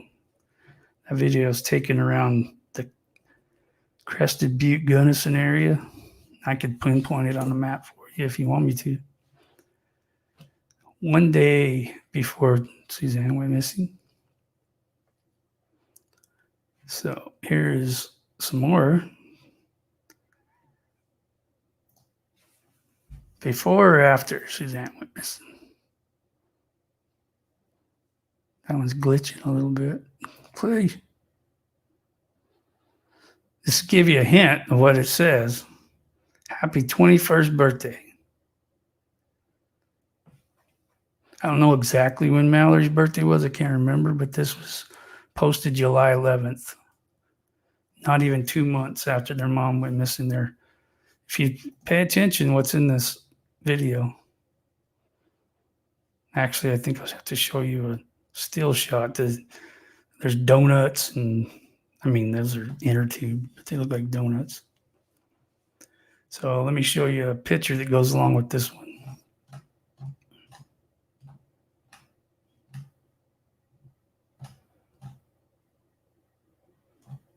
I know I put it on here. Where is it? There it is. So the picture says, do you know what it feels like to have sunshine in your pocket? Well, I sure do. It feels a whole lot like Mallory Morphew. Today's fireworks are for you. Happy birthday. So they got a boombox there. They got jet skis. They got like a paddle. What do they call those things you stand up on and paddle? And I don't know. But all smiles, bikinis, all that, the crown on her head. And not even 2 months after their mom went missing. I'm going to keep pounding on this. I don't care. Until there's an explanation. Then you have, remember the video I showed? Remember that? This was in January of 2021. How do I know that? Because of this. I'm so stinking grateful. In Mexico, and they even said in this video they're in Mexico. So let me go back and I'm going to play that video for you. Why not? Let's do it.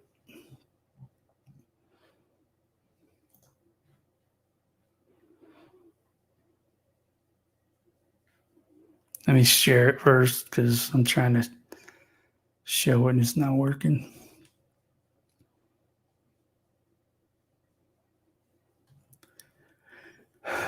This, I mean, I talk about this a lot, but it never stops frustrating me that they are acting this way.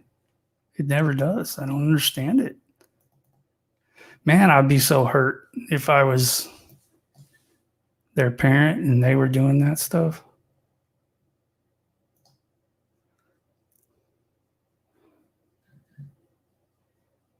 It's coming, folks. It's loading up. I really appreciate y'all being here. It's no rare feat to have 1,597 subscribers and to have consistent like 260 people in here at once. I appreciate it.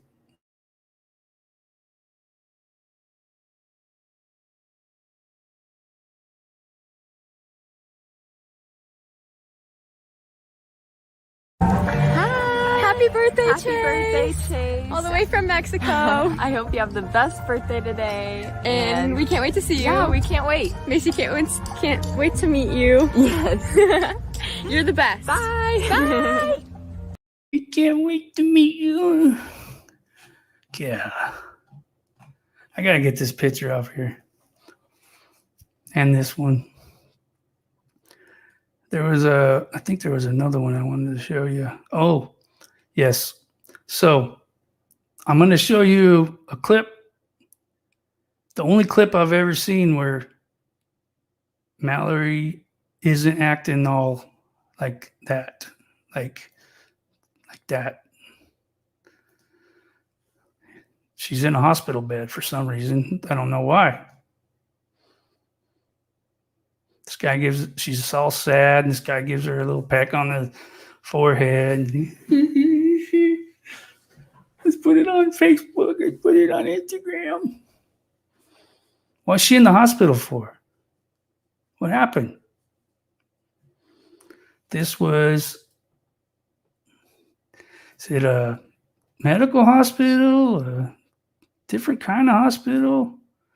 I'm going to have to look and see what date is on that. Oh, it says right there, December 3rd, 2019. So January, February, March, April, May. 5 months before her mom went missing. She's in the hospital for some reason. Wonder what it was. She doesn't look sick. She doesn't look all happy like her normal self. Another friend sent me this picture. This is Marcy's daughter. Marcy? Oh, Marcy is Barry's sister. So this is dated June 8th, not even a month after Suzanne went missing. And what does it say? What is the tone deaf comment? Waiting on mom to come home. Okay, your cousin's mom has been missing for a month. She was waiting for old mom to come home. Tone deaf. Dang, man. Sunstroke. Hey. All right, what else I got? I know I'm running low on time here because I got to keep going. You know what I did? I went back and looked at all the Daily Mail articles and stuff just because I like to see how much they got wrong. It's interesting. Here's one they got wrong. They keep pointing at this. They did this in multiple articles. They keep saying Morphew's home. No, it ain't. That's the Ritter's home right there. You know how I know? Because I just said the end of this little cul-de-sac thing is right by their house. Here's this little, whatchamacallit, garden. I passed by that in my video. Yep. Another thing I wanted to show. This is a view from upstairs of the Morphew house. What would happen if there was a altercation on the second floor of this place and somebody happened to get pushed over this railing right here, thrown over or whatever? What would happen? What do you think would happen? What would happen to a petite woman if they did?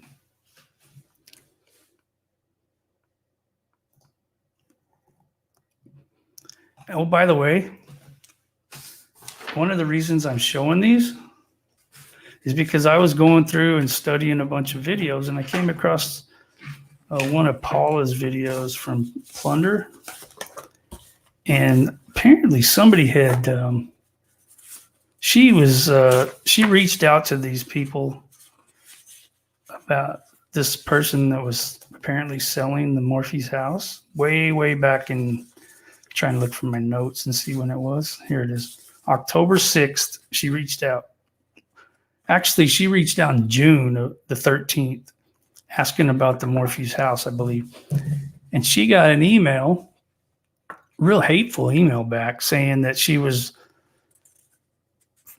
better not use those pictures, and just ragging on her about all kinds of stuff.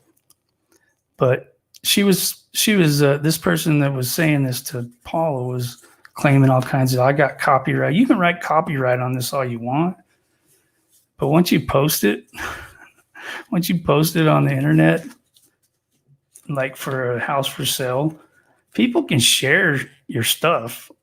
It's not like they're making money off of you know what I mean? They're not selling your pictures. So I just want to make a point. There you go. I posted it. If you're watching, if you think you got a case, there you go. Just let you know, though, I went through this with an artist in Nashville. So I learned all about copyrights. Learned about it in school also. So I know what I'm talking about. That's what I'm trying to say. They don't. Paula, don't worry about it. Post them all you want. All right. Man, I got a lot of stuff to cover. I wanted to cover it in another episode, but there's a lot more that I wanted to hit on tonight. I called Sheriff Speezy, by the way. I tried to render the video to play it during this, but my program shut down. I have to do it at work. Well, not while I'm working, but after work on that computer. But he didn't answer the phone. They said he wasn't there. They said, do you want his voicemail? I was like, yeah, I do want his voicemail. So I left him a pretty long voicemail, and I said I wanted to talk to him about Suzanne Morphew. But then I also brought something else up just to rattle his cage a little bit. Let me see if I can find. Oh, here it is. So apparently a few years back in 2018, there was a guy named Stephen Hall running against Sheriff Speezy. And the way I found out about this Stephen Hall guy is he was writing articles about militias and stuff up in Colorado, and that caught my interest because one of them, there was a gun range in Seattle. A lot of these militia guys, like 3%ers and stuff like that, use, and it's in Salida. And from what I hear, a lot of the people that are firemen and sheriff's deputies and all kinds of stuff are 3%ers. And if you don't know what 3%ers are, go and look it up. It's just a militia. So anyway, so while they were running against each other, campaigning, apparently the sheriff's department used CBI to get some dirt on Mr. Stephen Hall, which is a big, you can't do that. You can't use that to do a background check on a what do you call it, opponent in an election. So of course, John Speezy says in the press release, I'll just say Chaffee County Sheriff John Speezy said in a press release Friday, and this was back in May of 2018, through social media, that accusations were being made against the Chaffee County Sheriff's Office about an illegal background check on Stephen Hall, who is also running for sheriff in the November election. Speezy said the accusations that members of the Chaffee County Sheriff's Office had possibly requested a criminal arrest record of Hall through Colorado Bureau of Investigation's Colorado Criminal Information Center, and that he also either participated or had knowledge of this illegal action. So it's not only unethical. It's illegal.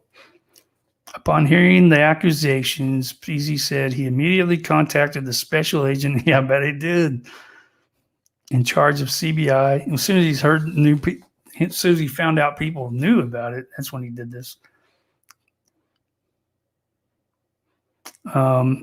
He contacted the agent in charge of CBI in Pueblo and requested that an audit be performed of any criminal history request about Hall that could possibly have been run through the CCIC terminals maintained by the Chaffee County Sheriff's Office. Hall said he was aware of the rumor. Hall said someone approached him in December and questioned him about 2 incidents of arrest in the late 1990s, and the information had resurfaced recently. Hall said he questioned at the time how the information had come to light. Hall stated on his Stephen Hall for Sheriff Facebook page that the arrest occurred in 98 and 99 when he was in the Marine Corps and underage, and both were alcohol-related offenses while driving. One charge, he said, was dismissed. The other was deferred with required community service. He said he had planned to discuss the incidents at a meet and greet in Buena Vista later in the month. Hall said, I already read that part.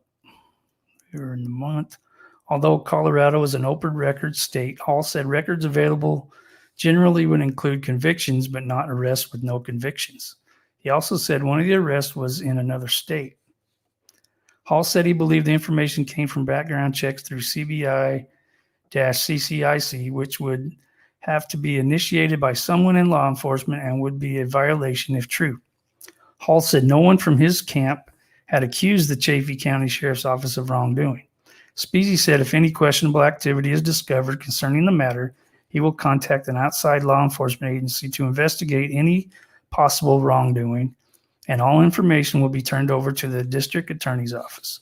Speasy said he will keep the public informed about this matter because he thinks it's extremely important to maintain the integrity of the Chaffee County Sheriff's Office. You know what? I was asking him what happened with the investigation because there ain't nothing online about it. So he didn't keep us informed. He got elected and said, forget that. I'm not bringing that up again. So if you want to look up Stephen Hall, I want to try to talk to him. If anybody has a connection to Stephen Hall, he writes for newspapers up there. I want to try to get a hold of him. I want to talk to him. I want to see if he'll come on here and talk whatever happened with that investigation, if he knows any other crazy, corrupt stuff that goes on in Chaffee County. He wrote a story about, like a 4-part story about militias up there. It'd be really super interesting to find out. It might explain a lot that's going on up there is what I'm saying. They might all be a big group that goes out and does their militia clubhouse stuff, and might explain why Barry is still running around living his life. Yeah, I don't know. While we're trying to do this.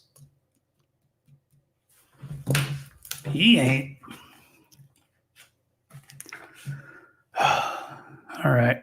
What else I got? Man, you guys, I was waiting for the number of people to start trickling off, but you guys are sticking around. I'm going to keep on going just for a few more minutes. So, all right. So let me pull this out. So I also heard a rumor about Barry's dad. So when I hear a rumor, this is what I do. I don't start spreading rumors. I go try to verify the information I hear. One of the rumors I heard was that Barry's father committed suicide around May 10th, and that might have triggered him or something. But according to his death certificate, which I have right here in my hand, it says Robert Dwayne Morphew, time of death 1:26 a.m. Gosh, it is pretty close though. May 3rd, 2006. Better start checking to see if anybody's heard from Suzanne around May 3rd or after. That just came to me. Anyway, he died of, well, there wasn't no autopsies, but this is just what they said. Cardiac arrest, bradycardia, new onset cardiomyopathy. He had congestive heart failure, poorly controlled diabetes. He was eating all them candy bars and didn't even care. He died May 3rd, 2006. You know what else I found out? Barry's mom and Barry's dad were married, and it says right on the marriage certificate that she was a high school student when they got married. She was 17, and Roger the Dodger, he was 18. Not, not going to try to start rumors, but why did 17 and 18-year-olds get married? I know why my parents did.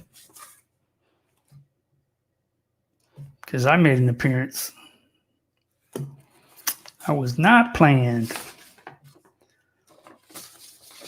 I'm not saying that's what happened, man. Maybe they just wanted to get married while she was a high school student. I don't know. Anyway. All right. So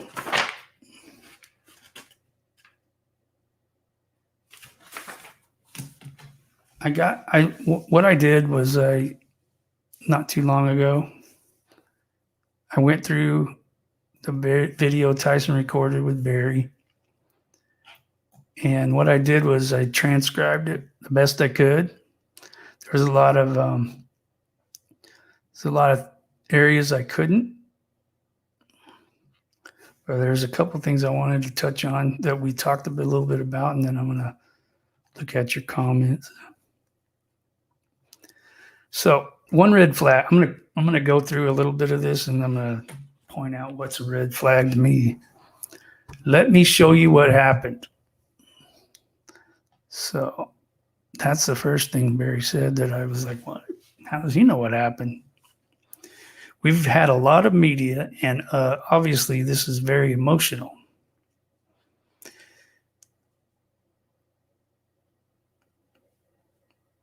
Yeah, I think this is the one I did before, but I think you said we had a lot of media bothering us.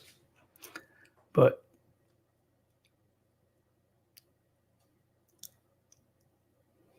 here's the crazy paragraph that he says, and just, I know you guys all heard this probably, but Barry says, the first night there was a mountain lion the officer seen. It walked by the car, so we thought maybe she got attacked by a lion. We thought maybe she wrecked coming down this hill. There's two. Car coming around the corner fast. And maybe was disoriented and got in the river. That always made me like, does he think we're stupid? Like, oh, I crashed my bike. I'm just going to walk around and, oh, I'm in the river. And then all of a sudden, she disappears. Like the river melted her or something. Like there's no trace of her whatsoever anywhere. That river's not like the Mississippi or something, you know? Then he keeps going. Got in the river. We've covered this, all of this. He's pointing all in different directions. Really good. This triangle was search and rescue. So we're pretty comfortable that she's not in this triangle between the RV park, your truck, this road, and then the next road. But what seems to have happened from the investigators, and they don't give much, and I've got private people working for me, is maybe she was abducted right here. And they found an article going west of hers. They won't tell us what it is. So they sent another team after they found the article that covered this hillside all the way down to the river pretty good. My concerns were this way and that way if it was the cat, because the cats, they drag their prey up the mountain. And out of people's, we can't find sign for the cat, but we got rain. This guy's so full of crap. Every single thing he mentioned in there is ridiculous.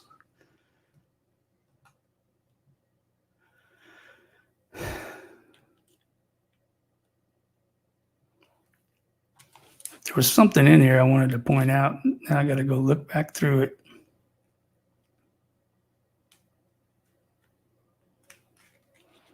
Yeah, I don't know.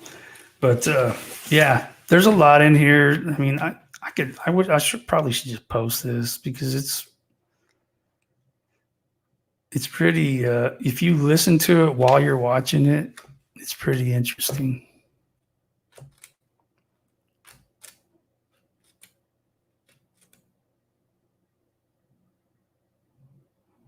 Tyson, I think it's funny that Tyson said, "Are you grandma?" to Shirley. She didn't say, "Yeah, I'm grandma." She said, "I'm Barry's mom. And I'm eating all the cake."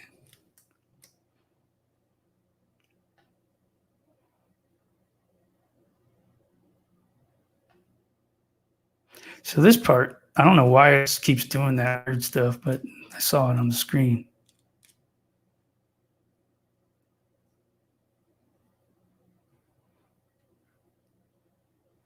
I don't know. So here's the part where I was talking about. So Tyson asks, well, it was, or Barry says, well, it was Mother's Day. Well, let me back up. Tyson says, well, let me ask you a quick question, Barry. So you were in Denver, but how long before somebody noticed that she was gone and Barry cuts him off and says, well, it was Mother's Day. Tyson said, it was Mother's Day? Like he doesn't know. And then Barry says, so and then he pauses for like 7 to 9 seconds, which is an eternity when you're asked a question that you should already know the answer to. Barry says, we had 2 daughters. I just noticed that. We had 2 daughters. Well, he still does. But he's talking about Suzanne having them in the past. Anyway, we had 2 daughters that were coming home from a trip, and I got a job in Denver that I wanted to get started on Sunday, set it up for my workers because my workers were coming in that Sunday night. The work didn't start until Monday, but I being the owner, I wanted to get everything lined up so that they didn't have to spend half the day on Monday morning getting it ready. Tyson says, right. And then Barry says, so I told my wife, I said, the girls are going to be home. They're going to want to spend Mother's Day with you. Do you mind if I go get set up, help them set up a site, and I'll be back? And the girls, what? God, that's what we thought was going to happen. The girls were running late, so they sent a happy Mother's Day, and she didn't text back. So this is where he says they text. So what would you do if you sent your mom a text and it was Mother's Day and she didn't answer? What would you do? You know, I mean, this phone still work as a phone. I mean, even though they do everything else under the sun, you can still call people. Why didn't they try to call her? But they could call the neighbor. It's because he says, so we too, well, they called my neighbors and said, listen, it's Mother's Day. I'm a little worried. Can you go check the house? And the neighbor went and checked the house, saw that her car was there. She called me, the neighbor did, and said, hey, we're just a little worried. She said exactly the same thing Barry did, the girls did. And I go, well, I am too.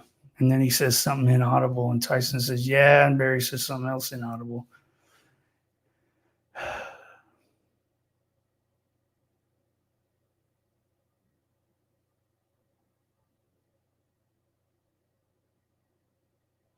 Anyway.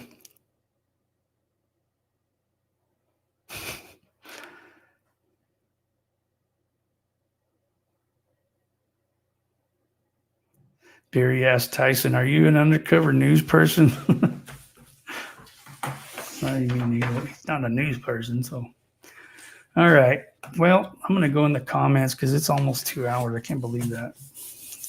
I can't spend all night in there, but I want to see what you guys are talking about. Probably something I'm not even talking about. Oh, what is this person doing here?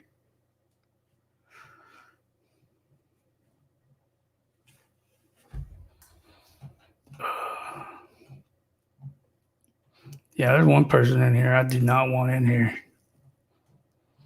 Can y'all guess who it is? I'll get rid of her myself. Bye. I don't want that humanimal person in here.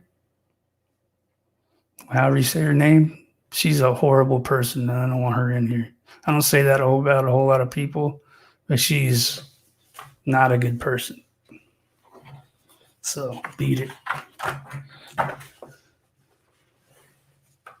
She said some really awful things about me.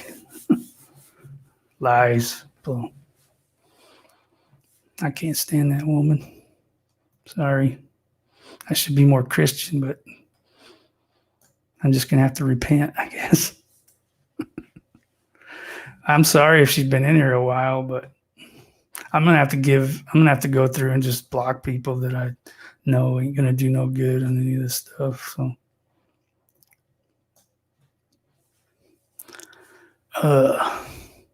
So what do you guys got? You got any questions for me? Oh yeah, for sure she does. I've heard that from more than one person, Daniel, so I got you. You guys got any questions? Yeah, thank you. But I mean, I'm going to get rid of them. I'm not saying you guys did anything wrong. You guys are amazing mods. There's only like 3 of you that do this stuff for me, and I really appreciate it. I'm working on it, Teresa. Thank you for asking. I've got plenty of, the good thing is I have paid time off that I've been saving for my job. So, yeah, I'll be paid while I'm gone, but I just have to have enough money for like plane tickets and all that stuff. So, but yeah, I'm working on it. Some people donated to PayPal last week after my show, and I really, really appreciate that. Thank you guys.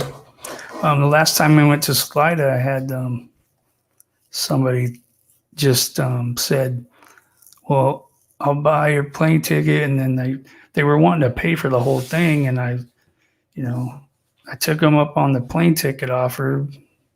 And then I paid for the rest of the stuff, like the hotel rooms and the rental car and stuff.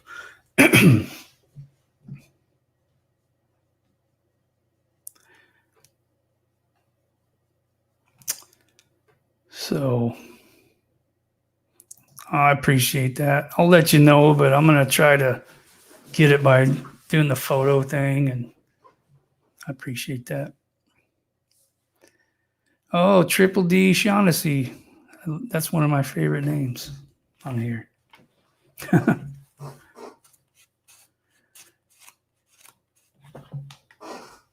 So, no, she's not.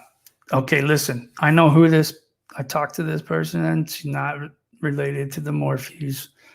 She just has a difference of opinion, which is good. As long as she's civil, and as long as all y'all are civil, we can all get along. She just has a different opinion, and I actually like that because it helps my mind go in directions where I don't go sometimes.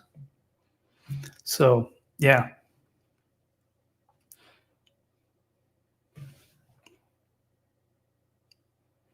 What is this? Oh, yeah. No, she's not. But she is, I think she does lean towards Barry being innocent, that's her prerogative. So, Glam Dolly, hello. Dusty, do you think Barry Morphew will be arrested and questioned soon? I'll tell you this, and I can't talk about some of the stuff that I hear, because I don't want to mess the case up or get myself involved in it as far as altering an investigation. But I do hear things, and people ask me not to say certain things, but they do say I can say other things. And I will tell you that they told me I could. Let me make sure. I want to get my ducks in a row and make sure they said I could mention this part.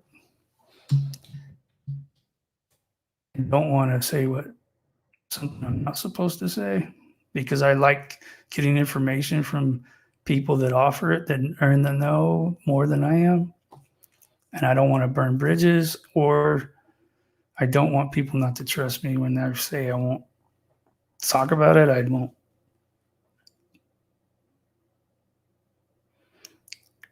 All right, so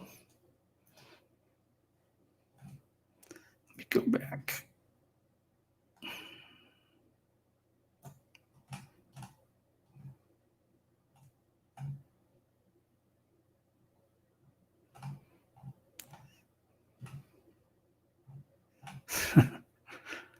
All right, it says,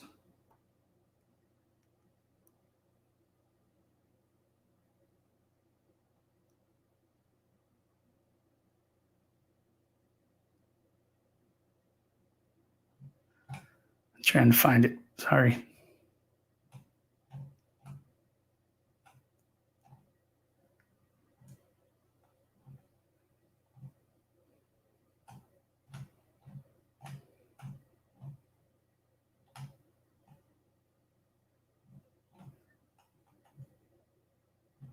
So what they were saying was they heard from a good source that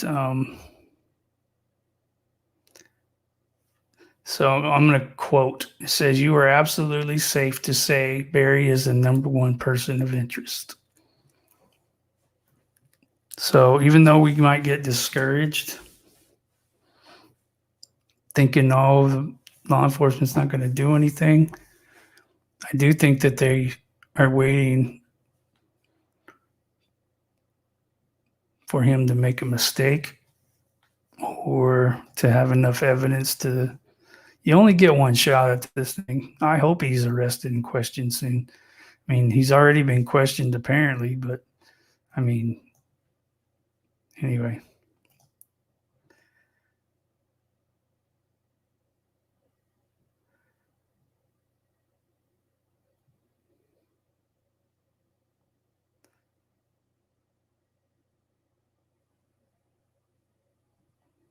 Oh man, thank you. I appreciate that. Hopefully I'll be monetized. I really appreciate that, Daniel. Hopefully I'll be monetized soon, and then you guys can donate in here, like the super chat thing. But man, it's taken them forever. I don't remember it taking this long when Tyson and I got monetized on the Draper Brothers channel. Oh, I just noticed I hit 1,600 subscribers though. That's awesome. So I just don't remember it taking this long. If she was in Broomfield, she would have already been found already. So maybe, but there are some ways that maybe she wouldn't. Like if she's in certain places, like Martin Smallwood, the guy that's on the chat, he had this diagram of where it could have been possible she was buried under that wall, and that might have been why he was there working on it before everybody showed up.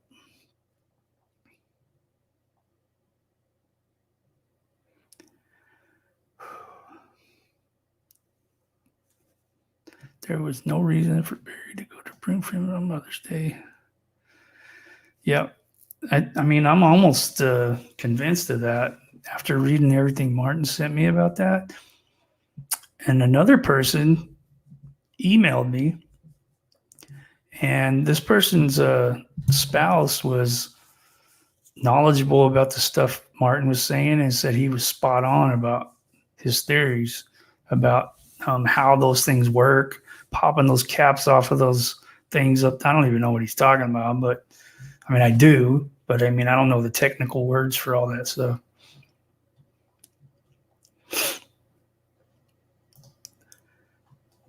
I can see this comment. Is there another one, Stephanie? Let me go see.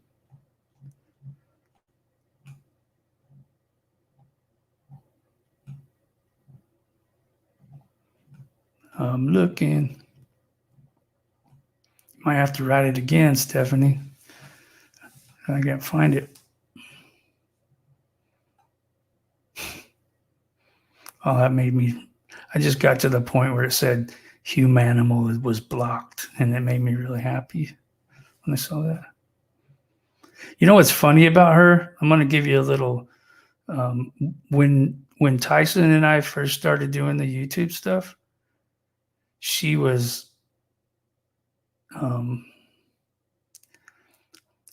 like all writing to us and saying all this stuff, and then it's like she flipped a switch and flip-flopped. I mean, we weren't giving her any info that I don't know if she was fishing to see what we knew, but we weren't giving her anything. But she was being real friendly, and then all of a sudden it was one day. So, yeah.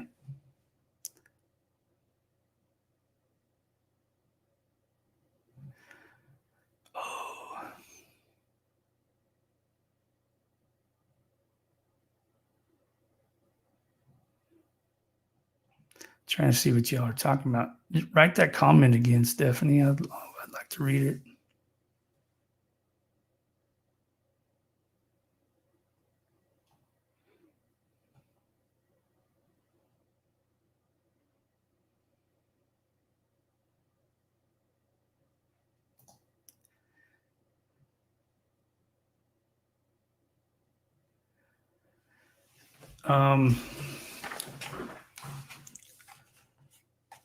Let me see. Dusty, do you think anything was found under cement on the Vanderveer property? None of us know for sure, but would love to hear your theory. I would think that it would be. I'm conflicted on this, and I'll tell you why. I would think it would be really weird for them to spend that much time there and not have either somebody said there was something there or they found something and they were trying to find more. But one thing that really throws me off is there's some, and I can't remember, I think it was on Plunder. There was some radio chatter going on that day about the search. And these guys were talking about there was going to be an arrest, and they were talking about there being a big crowd down at the jail and all this stuff, and then nothing happened. And I was like really confused about were they just really totally wrong, or I don't get it. Like that really threw me off. So I was thinking from that conversation on the radio, the police radio, that they did find something and they were expecting to arrest somebody, but then they didn't. So I don't know if they found anything. It's really weird. Like that whole time frame during that time. So let me go through this, the notes I have. So they searched Barry's house for a while. It was a long time. But then I think it was like around the 23rd, they started searching that property. And they did it for like 2 days, 3 days maybe.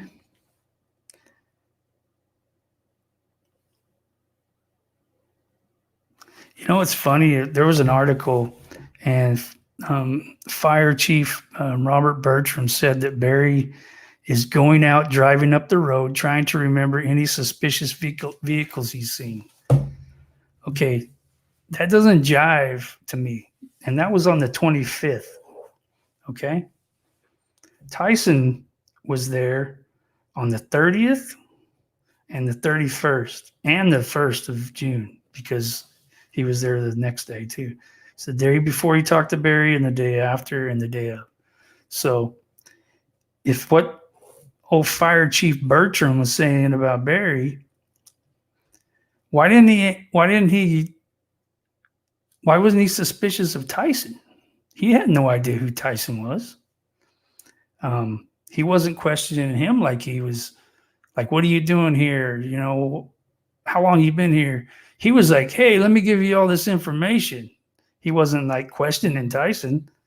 So this crap about him trying to remember any when would he have seen these vehicles? He was in Denver. So when was he going to see these vehicles that old Bertram's talking about? And all these, see, this is the kind of stuff that really confuses me, because I don't know if Bertram knew what he was talking about, or I don't know if Daily Mail got it wrong, or I don't know if Barry just told Bertram that.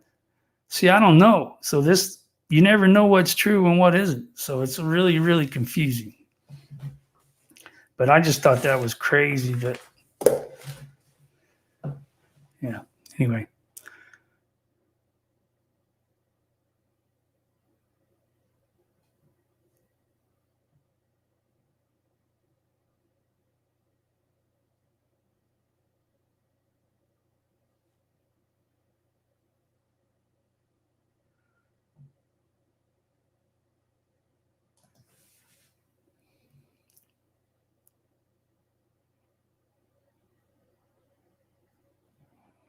But Barry didn't do that. I don't know what you guys are talking about. Dang it, I miss these things. That doesn't make any sense. I just saw 2 words, assisted suicide. So maybe it was a family assisted suicide. Okay, tell me this. This is the only, well, this is not the only problem I have with this theory, but it's one of them. She just beat cancer. Why would she want to die if she's fighting cancer? She just got a clean bill of health from her cancer. Why would she want to commit suicide? Besides being married to Barry Morphew, but, you know, why else would the girls be not so nonchalant about their mom? Even if she did commit suicide or they helped her, you would still have some grief, right? Your mom's gone. That wouldn't lead to nonchalantness. That doesn't, I'm not trying to, well, I am trying to bash your theory because I don't believe it, but I'm not trying to, I'm just disagreeing with it. Let's say that. Well, you know, life insurance doesn't pay when you can't prove somebody's dead either. So not for a really long time.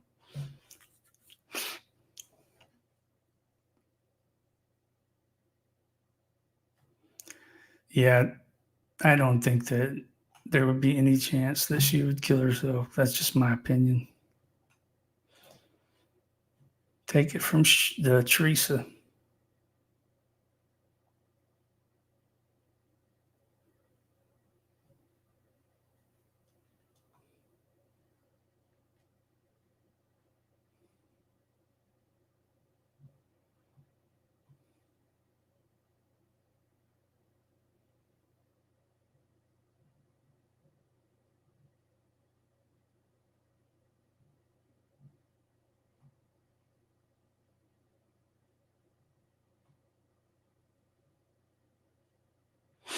Sorry, I'm being really quiet, but I was just reading what y'all are saying.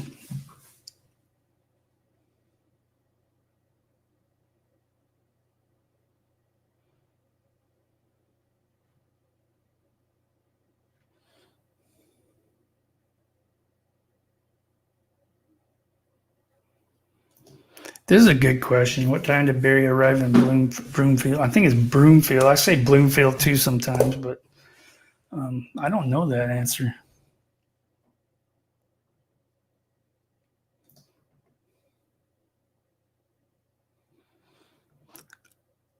Yeah, I mean, inappropriate is not even a hard way to put it. It's just been totally baffling to me, like the way they're acting, all of them.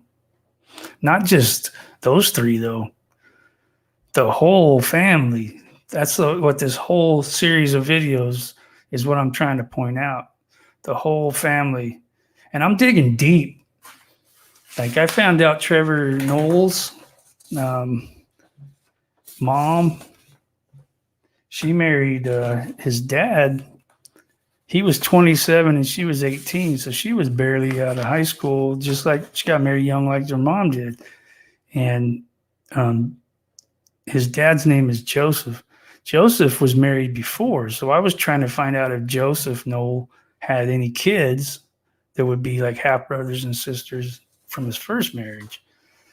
I'm just digging deep. I'm trying to get to wherever I can go in all this. There's a lot of layers. All right, I didn't realize I've been on here 2 hours and 15 minutes, but I really appreciate y'all sticking around. Yeah. Keep writing your comments until I get off here because I want to go back and read them. But I appreciate y'all. Anybody who is helping me get funded to go out to celebrate Suzanne's birthday at a vigil. I'd say celebrate with, it's not really celebrating, but you know what I mean. But yeah, it's I don't know. I went out there once and it was tough. And I want to get out there and I want to go to Delphi again. And while I'm in Delphi, I'm going to roll over to Suzanne's hometown. I'm going to do some of that, poking around down there too, trying to talk to some people. So anyway, I really appreciate y'all, and you guys are greatest. There's been almost 250 people in here the whole time. Yeah, thanks, Mod. You guys are doing an awesome job. And I was coming home from work today and it hit me. I was like, I never even say nothing to the mods because I get so entrenched into all this stuff that I just forget. And I'm sorry, but I do appreciate you guys. You guys are amazing. So anyway, it's Maui Girl. I don't even know if Maui Girl's here. I don't know if I've seen her, but Strawberry Wine, Maui Girl, and Nicole. I really appreciate you guys. You guys are the best. So thank you all. I'm going to try to get those. I've got some cold calls I've done. I just, with being Easter and been trying to get there's Maui Girl. Hi. So anyway, I've just been trying to get stuff done. We've been doing some spring cleaning around the house. I've been doing all that, but I am doing them. I just got to get them out. So nobody calls back though. So don't be surprised about that. All right. I'll talk to you guys later. Thank you. Adios. Do you see Shirley up there?